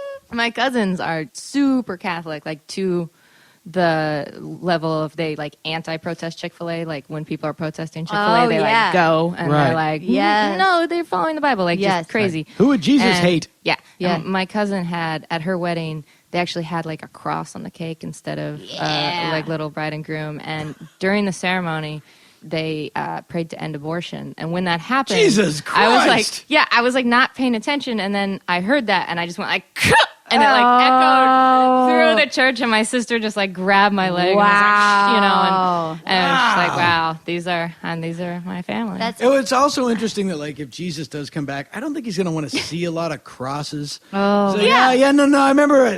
It's Oh okay. my God, I got It's it. okay. I got it. Yeah, it's like if he was died in a car wreck, it would be like everybody would have like a crumpled Porsche. No, I don't want to see it. I remember it well. I got it, you guys. I remember. I went to a wedding. I wasn't invited to the rehearsal dinner because I behaved terribly at those. But apparently the bride... Queen of the cake fart, Arden Myrin. But the bride, she was marrying a guy that was Mormon, and she was not, and she had a few too many cocktails. And so she got up and she started slapping her butt, and she's like, you can't, to her fiance, like, you'll never do the booty dance because you're so fucking uptight. And apparently there was a question the next day as to whether or not the Ceremony should proceed. it did, but there was a question as to whether it would. Wow. Yeah. Maybe I don't know if I should say that or not. It's still a friend of mine, but Mormons are crazy. yeah. They're so righteous. And Yeah. Like there's a new kind of Mormonism where you can have like a soda. That's how it's off the reservation they are. because it's hot. It's like they say no, like hot caffeinated beverages. They don't Right. say anything about I feel cold. like part That's of exactly right, yeah. Romney, they don't trust people who won't like have like a drink or I feel like that was people in America get suspicious of that. So what is the deal with the underwear? Oh, well, that's just for married people. They have to wear the it's Sacred like lawn garments? underwear all the time. Yeah, garments. They're called garments. Yeah, and they're long underwear. They're lawn underwear. Even the summer. Yeah. Man, you're sweaty balls. Exactly. That's when you think of Mitt Romney. Just think, just roasting scrotum. Oh my God, that means he wears it? I think so. And she wears it under her little They suits? can't wear even more laid back Mormons aren't supposed to wear like tank tops or like short shorts Well, you'd or be short out. skirts. You'd be out. Yeah, Your tank tops and short shorts that you're wearing right all now, I wear, Dana. You'd be out like that. I have ball hugging shorts on, satin ball hugging shorts, You're sitting here in And your a tank top. Tank top. and people think it's actually fashion forward that I Yeah. tuck the tank top into the shorts. Moon boots. And you're cold. Uggs, Because Like you're a cold. superhero. Uggs, because you're cold. Uggs, and sunglasses with windshield wipers. I don't want you to think I'm any better than you, but I was at the LAPD Historical Society this morning. Are you bragging? I am bragging. In Highland Park. Yeah. God's country. And there was an ad for the LAPD welcomes the world for the 1984 Olympics. Yes. And it was two cops in these like skin tight uniforms Yes. with big mustaches. It was the gayest looking thing you'd ever seen. Did you take a picture of that? No, but I took some other photos. But the craziest thing was, and it was only 1984. Like, I don't think of that as too long ago. I remember 1984 pretty well. Wow. But it was just like, if you put that up today, people would, and they're holding a dove. They're Like, it's just the They're like, craziest thing. nailed it. We've got Yeah. the shot. It's like if Freddie Mercury and his twin brother were cops. And nailed one of them it. had a No, dove. we don't need to restyle this. We've nailed this. We're done. The world knows that they're welcome and safe. Exactly. The world knows that they're welcome and safe, and that the construction worker from the Village People is now a police officer. When was Bruce Jenner not womanly? Bruce Jenner was not womanly in 1976. Okay. And that's, Yeah, he and was very handsome. He was handsome. He was the handsome. face of America. He was on the cover of the Wheaties box. What was his And now sport? he Running? is a- He's track and field, right? He was the decathlon. He did Yeah. like the whole thing. And now he is a lovely and charming old French woman. He looks like he's like a melted wax museum figure. Yeah, well, again, that's that when you decide Your face. I think I can do a better job with my face than nature. And I'm trying French with it. And it never looks Man. normal.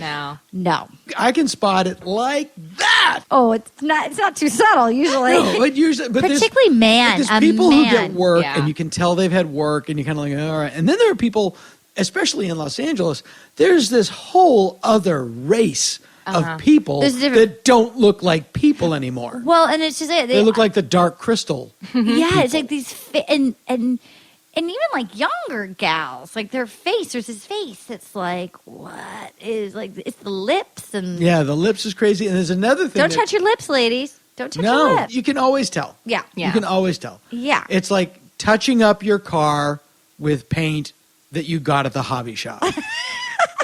You can always tell. Yeah. There's also the weird thing about bodies, and there's this whole race of like Muppet people. Could you imagine implanting something into your body? Wouldn't you be so terrified? Like I have pecs. I have pecs and I have calves.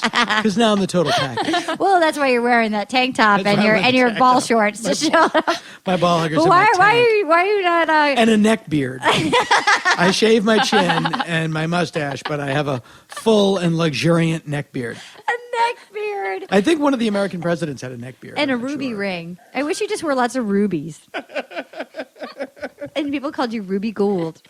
That's his birthstone. He needs to wear rubies. It's just like he just twirls his lucky ruby Tons all of through the rubies. podcast.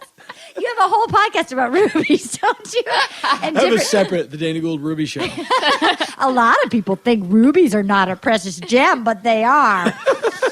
Coming up, 3 women named Ruby. You'd think emeralds are more valuable than rubies. Not true. What would you rather do? Wear rubies and eat scalloped potatoes, or wear rubies and eat French fries? I don't care about what you're eating. Let's talk about the rubies. I wish you had your nipples replaced with rubies. I would like to have my nipples replaced with small mirrors. What if there was just like these little holes and you could put rubies Oh my in God, where the that'd be nipples amazing. Well, now inverted nipples. Oh yeah. Wait, if you did have mirrors, you could use them as like a self-defense mechanism. Like That's right. someone's coming at you, and you saw that because you never walk around with a shirt on anyway. I know. You can turn towards the sun and then blind somebody and be like ah with your. I could burn them like ants with my reflective nipples. or if you have to, if forced And to my wear a special shirt. power would be that I could make myself trip. Like, and if forced to wear a shirt, you could cut out holes for your nipples. Exactly. So my shirt would look like a child's shirt of a cartoon character. Yes, Just exactly. a giant face, but Exactly. laser beams of reflected light coming out from my nipple, your my mirror nipple. nipples. And I wish that you could also install a fog machine, like have a fog maker come And out. all I too. have to do is eat chili. Can we just discuss Al Roker or poop my pants? He sharted. So you pooped your pants? You pooped your pants? I pooped my pants. You pooped You your seen, pants? you seen this? Yeah. I wanted to cut cute. it. I wanted to cut it into a loop and just watch it all day. You pooped your pants. I pooped my pants. And I probably went off and ate something I wasn't supposed to. And as I'm walking to the press room, I think I got to pass a little gas here. So I'm walking by myself. Who's going to know? Only a little something extra came out. You pooped in your pants. I pooped my pants. At the White House. No, well, here's the thing. I might have eaten off my plan. Yeah. Might have. He had Yeah. like 18. Yeah. I had 3 jars of cake frosting and some jalapeno poppers. Everyone has misjudged Yes. their bodily abilities Yes. I at have. one time or another. I have. No one wants to know about it. No. Yeah, everyone sharts. That was Oh, that REM hit. Everybody sharts. Sometime. There's your hello. Get Weird Al on you. I used to listen to Everybody Sharts in college and feel sorry for myself. When the day in is my room. long and the nights are yours alone, and you feel you've had enough of this life, hold on, because everybody sharts. That's why they all get out of the car in the music video. Oh, because man. they've all sharted. Everybody Just sharted. reads. I was in New York City eating at a restaurant alone because I'm that cool. I was like doing Caroline's or Yeah, some club. yeah. And I was just by myself. And I was sitting in this pretty nice restaurant eating. Sure. Treat yourself reading, like a lady. Reading the New York. Yeah, treating myself like a Like a lovely lamb. old French lady that Bruce Jenner will one day become. Reading the New York Times. Yeah. When the candle on my table Yes. set my newspaper on fire. And I very calmly Yes. set the paper down on the table. Yeah. picked up my glass of water, dumped it on the newspaper, Yeah. set my glass of water down, and in one complete movement, got up and left. That's amazing. That's It's like- amazing. yeah, it's like I'm That's not going amazing. to be here for this. Did you pay? That's amazing. I hadn't ordered yet. Oh, I that's just sat amazing. down That's and I just amazing. I'm leaving. Can I tell you when I had one moment of I saw how I would handle a crisis? I'm actually very good in a crisis, but That's how I would have handled 9/11. By the way, if I was the president, I would have just got up and left. No one would have been able to find me. You would have delicately put your napkin down, some delicately water. pour some water, and Yeah. never to be seen again. Spilled water out of a glass and walked away. Go right to I a pooped my farm pants. in Wyoming and make love to a sheep. I'm sorry, but I pooped my pants. I was in the movie, not to brag, everybody, I want to blow your mind, but I had like 3 lines in the movie Morning Glory with Han Solo and Annie Hall and Rachel McAdams, and we were shooting in this building that was like such a fire hazard. They'd built it in New York, like the set was this old building, and there was no way to get it out. It was just like this tiny little room. And we were shooting, there was like 10 people in there, including Harrison Ford and Diane Keaton, like all these like beloved America's treasures. And we were filming, and it's like a big budget movie, and they're rolling. And I look under the desk, and I see all these sparks like flying out. I mean, I had like 3 lines. I knew, but I saw it. I saw like this little fire starting to happen. And I watched myself. I was like, fire. Spark, like the worst. Like I wanted to be polite about the whole thing. I didn't want to cause it to do, but it was the saddest. Like, and Did you break the scene? Yes, I had to. Who did you interrupt? The entire. I was like, fire. Like, pardon me. I'm so sorry, sir. Pardon. Like, it was the most saddest. I didn't know how to interrupt like Harrison Ford to fucking save his life, but like we all immediately got cleared out. Like, but it was. I didn't know what Did to anyone do. Thank you. Yeah, I mean, it was so embarrassing. Harrison Ford said, "Hey, thanks, little lady. There's some brownies in my trailer. It was all like Susan these, Burke's brother made me some brownies." Like we were shooting the scene, and it was like at a conference table, and I just arbitrarily got placed right between Harrison Ford and Diane Keaton, which means like when you're shooting, you basically have to sit all day like in between. So I was like 3 days just sitting in between them. So by the end, Diane Keaton couldn't be cooler. Like chitty chat, like so cool, and we found that we both loved the restaurant Soup Plantation. And by restaurant, I mean Roughage Cafeteria. Yeah, it's really a restaurant designed as if Galapagos turtles could drive around and eat at places. They would go to the Soup Plantation because it's only roughage. It's like goats and turtles. It's so insane too that like does Annie Hall like take herself to like the Beverly Connection and like I think so. You know who I did that with, if I might? Who? Jack Lemmon. Love Soup Plantation? No, I was with him on a movie, and like for 3 days, I was just with him and James Garner. And like by the end of the 3 days, you're like, hi, Jim. Hi, Jack. You know, you're just like. Well, Harrison was sort of intimidating, you know, so he's like a little bit quieter and gruffer. So she and I are going on and on about Soup Plantation, and he hadn't really talked. He was very nice, but he just, my energy is so different than his. Sure, yeah. And I didn't want to bother him. And I wouldn't have thought that. So then the only thing he said to me in 3 days, he turns to me and he goes, "What is Soup Plantation?" So then I have a thing that I like panic pitching things when I hear myself talking. So I dove into it. I was like, well, it's this restaurant and it's like a really long salad bar, but they have a potato bar. Like the second I got to the potato bar and I heard myself trying, like going, I wish I was dead. Why did I talk to this person? And then Annie Hall's like hanging me out to dry. She doesn't she doesn't jump in remotely to help me try to explain Han Solo or Indiana Jones like what Soup Plantation is. Dangle. It was so uncomfortable. Like, how do you explain to Indiana Jones what Soup Plantation is? Yeah, what a restaurant is. Do I own the Soup Plantation? Yes, you do. Yeah, it's in Indy, yes, you do. Have you ever been to a mall? Do I own that? Yes. That's they're not going to help you when you're in that situation. So awkward. I did that to James Garner like on day 3 when we were all palsy and we were all just hanging out. And you know, Jack Lemmon is telling these stories and saying like, and so Marilyn comes around the corner and you realize he's talking about Marilyn Monroe. Oh my God. Who was just a person that he worked on a movie with. Right. Like to him, he knows everybody. Sure. He's the nicest man you ever could meet. Yes. And at one point, James Garner just said, "Oh man, I want a cigarette." And I just kind of like jokingly said, "Do you want a cigarette or do you need a cigarette?"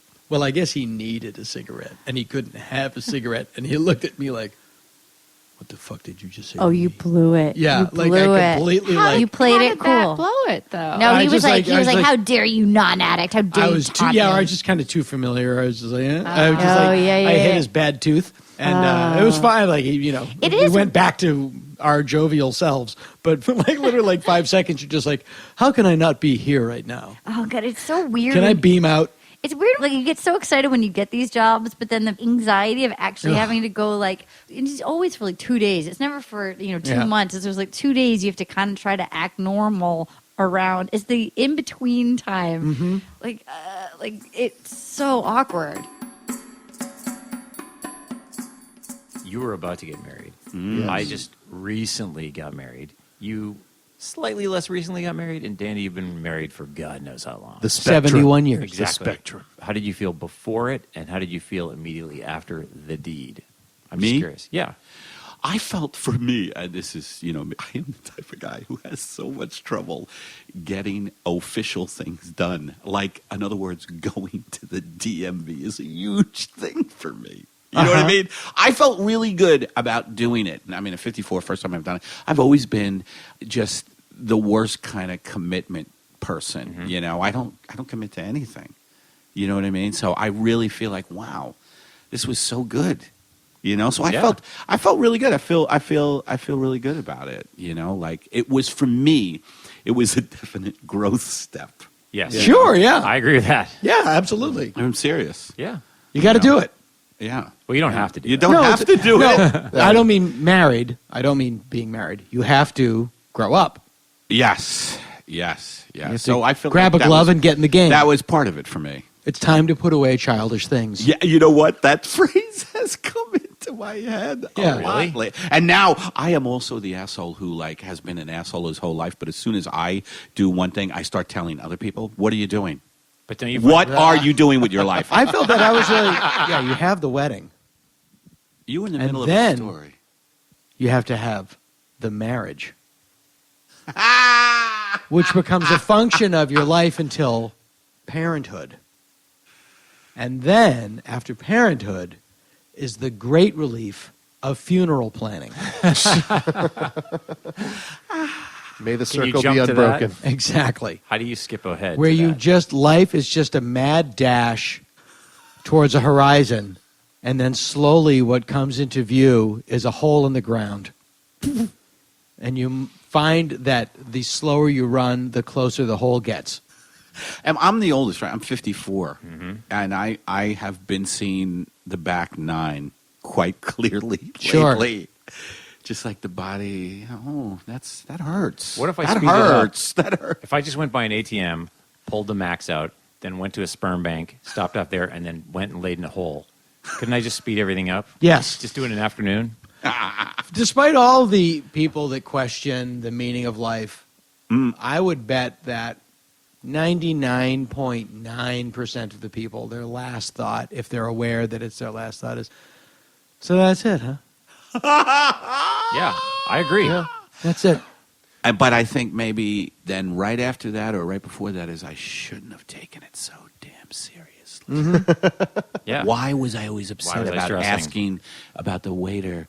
I should have said I don't like it. Dee and I do this thing where we make it a point to after if we're on our way home from hanging out with friends or doing an activity or something like that. We kind of make it a point to go, that was fun. We had a good time. We have good friends. We kind of make it a point to be aware of that. And it actually kind of promotes this just good feeling in our lives where we're able to kind of assess what's going on currently. And it's always hard to be, singular with what's going on right now as opposed to thinking about what might happen or what has happened. But to go, that was fun. This is fun. And to be able to we're having fun. We're doing good things. Yeah. And that's a trick that we try to do with each other. Yeah, it's smart. Yeah. Now let me ask you a question. What will Deanna's name be after you're married? Bitch. So you already picked that out. No. I will be Mr. Deanna Rooney. Uh-huh. No, we're not changing shit. That's just another weird layover from a different time. Eddie Pepitone, Karen's last name? Yeah, it remains her last name, Simmons. Rob Cohen? Jill's remains hers. And I was lucky enough to hang on to mine. Yeah. And Sue did not keep her maiden name, but refused to take mine. Well, come on. Come on, Sugald. Sue actually... She took someone else's name? She had a choice between Gould or Shitburger. And, Sue Shitburger. But Sugald sounds like some kind of weird trick you put. I would never... No, this guy Sugald me out of $20. Sue Gould is the name of my sister-in-law. But, no, I wouldn't... to me, the name Is she going to take your name? No. Nor am I getting her family's land. Exactly. What is There's the no point of dowry. all this? There's no dowry. Yeah. I think there's a belief that it makes us a family. No. No. Loving someone makes you a family. And paperwork. Paperwork. Loving and legally love and binding paperwork. documents. Yeah. Yeah. Yeah, very serious consequences make you a family. Yeah. Being together makes you a family. You don't need It's like, can I keep my first name? No. Your name is now not your she Dana Gould. You're girl Dana. I'm boy Dana and you're girl Dana. No, I just find it an antiquated thing. I think most of all of it is. Like all like marriage and a wedding. People talk about traditional marriage. You mean arranged before your birth so your families can have greater political sovereignty in your hilly region, which is the first time. That's a traditional marriage. But there is something your to be said father for and your father's father sold you to this family prior to your birth. Traditional marriage. People's natural inclination is to follow certain traditional steps. Like I certainly encountered it where it's like, I know you're doing, because you were there. It was not traditional, yet tradition continued to seep in where people felt, well, you've got to do this. It's not a bad thing. There's a certain level of tradition that's comforting. Yeah. And you want a connection to the past. But it's paint by numbers at a certain point, especially for a wedding, because it's like we were like talking about what's going to happen. It's like, well, do we do the vows or do we do the speech? Well, then we got to do first dance. Oh, the first dance, and then like the speech is by the dad. There's all this. Cut to mother-in-law. Mother-in-law. Mother-in-law. Oh, I had to know Deanna's ex-stepfather. We went to his daughter's wedding. Ex-stepfather. Yeah. Somebody's had a storied career. Yeah.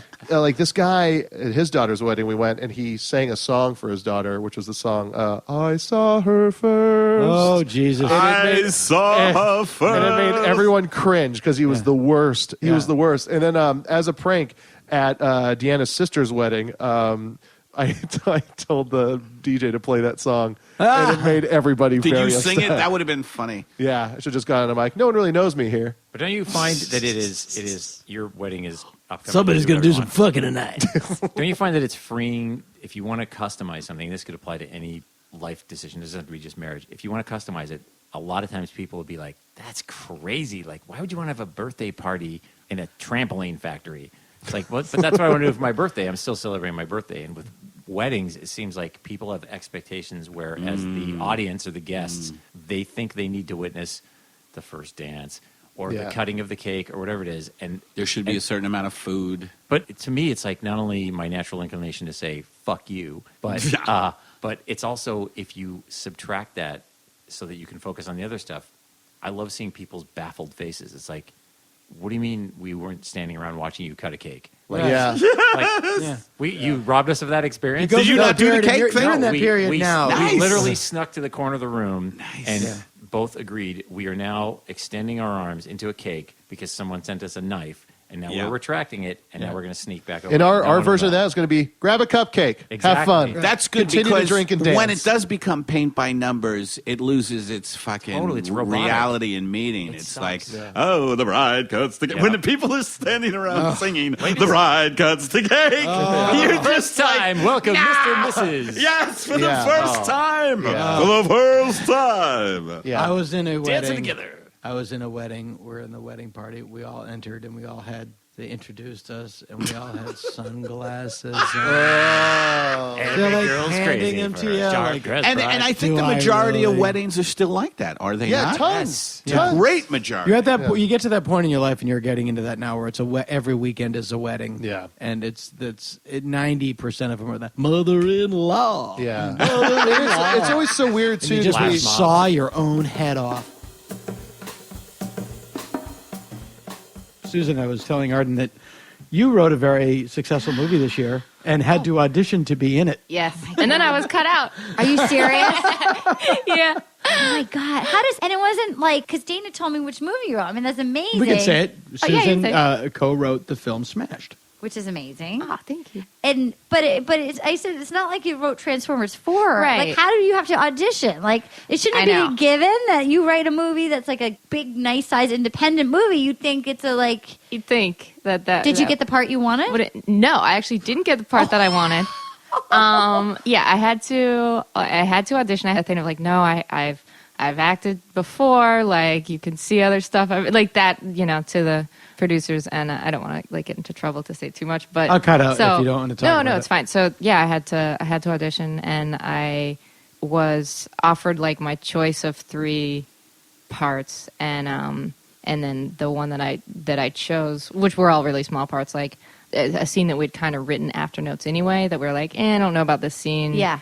But like, we'll address these notes and write it. And then the scene ended up getting cut, which I was fine with in terms of like As a writer. But it was also like the scene it was that, your that I scene. was Right. in. Yeah. So I was just like, God. yeah. That stinks. Yeah. And originally, like when we wrote it, the role that kind of wrote for me to play was the role that Octavia Spencer then ended up doing. Oh, so I was fine with typecast. that. Yeah, You were like, typecast. I was typecast. Yeah, it was like, well, who is a lot like Susan but Yeah. has won an Oscar? It's Yeah. Octavia Okay. Spencer. That's amazing. That's amazing.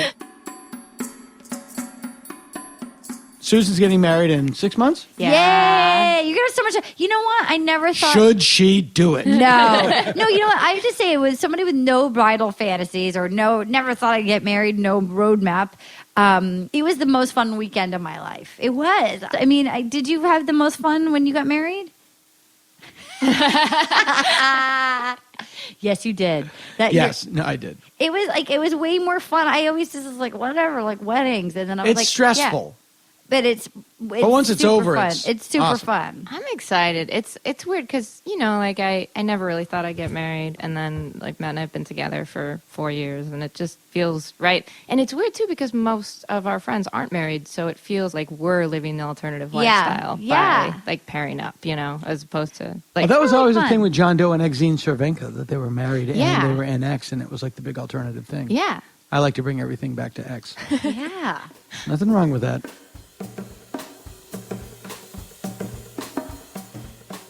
I always feel weird when a guy confidently says he's a comedian. It's like, what do you do? I'm a comedian. I go, that makes me think you're not. Right. Because like every time I have to say it, it's like, what do you do?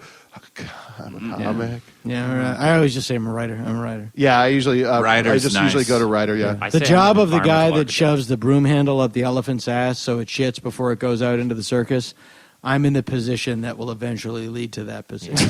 If I play my cards right. Yeah, I'm interning. That's the best. That's the best joke about show business. This guy gets a job, joins the circus. One, the whole point of I'm going to run away and join the circus is ridiculous. The circus travels from town to town. You just have to wait for the circus. Stay still. It's like a boomerang. It's like I'm going to sit around and wait for the circus. That's what that expression should be. Yeah. So the guy sits around and he waits for the circus comes to town and joins the circus. And the opening position is that before the elephants go out, you take this large broom handle and you shove it up the elephant's ass, and it causes the elephant to go to the bathroom, so they don't do it in front of the audience. There's just 3 elephants, and they're all holding each other's tail, and he goes to the younger elephant in the back, and he shoves it up, and this giant avalanche of elephant shit comes out. It's all over the guy. He's horrified. He goes, ugh. He hoses off and takes a broom up to the second elephant, shoves it up the elephant's ass. Avalanche of elephant shit comes cascading down all over the guy. He's almost ready to throw up. Hoses the broom off, goes to the third elephant, shoves it up the elephant's ass. The elephant just turns around and goes, how's the house? This has been the Dana Gould Hour, brought to you by The Internet. Music by Andy Paley, with Jake Posner behind the board. Produced by Jeff Fox. Graphic design and web production by Spencer Hunt and Segan Friend. Sound editing and post-production by Jalinda Palmer and Joe Napolitano. Hey, if you like the show, why don't you drop us a line at show@danagould.com. Tom Kenny speaking. You pooped your I pants? pooped my pants.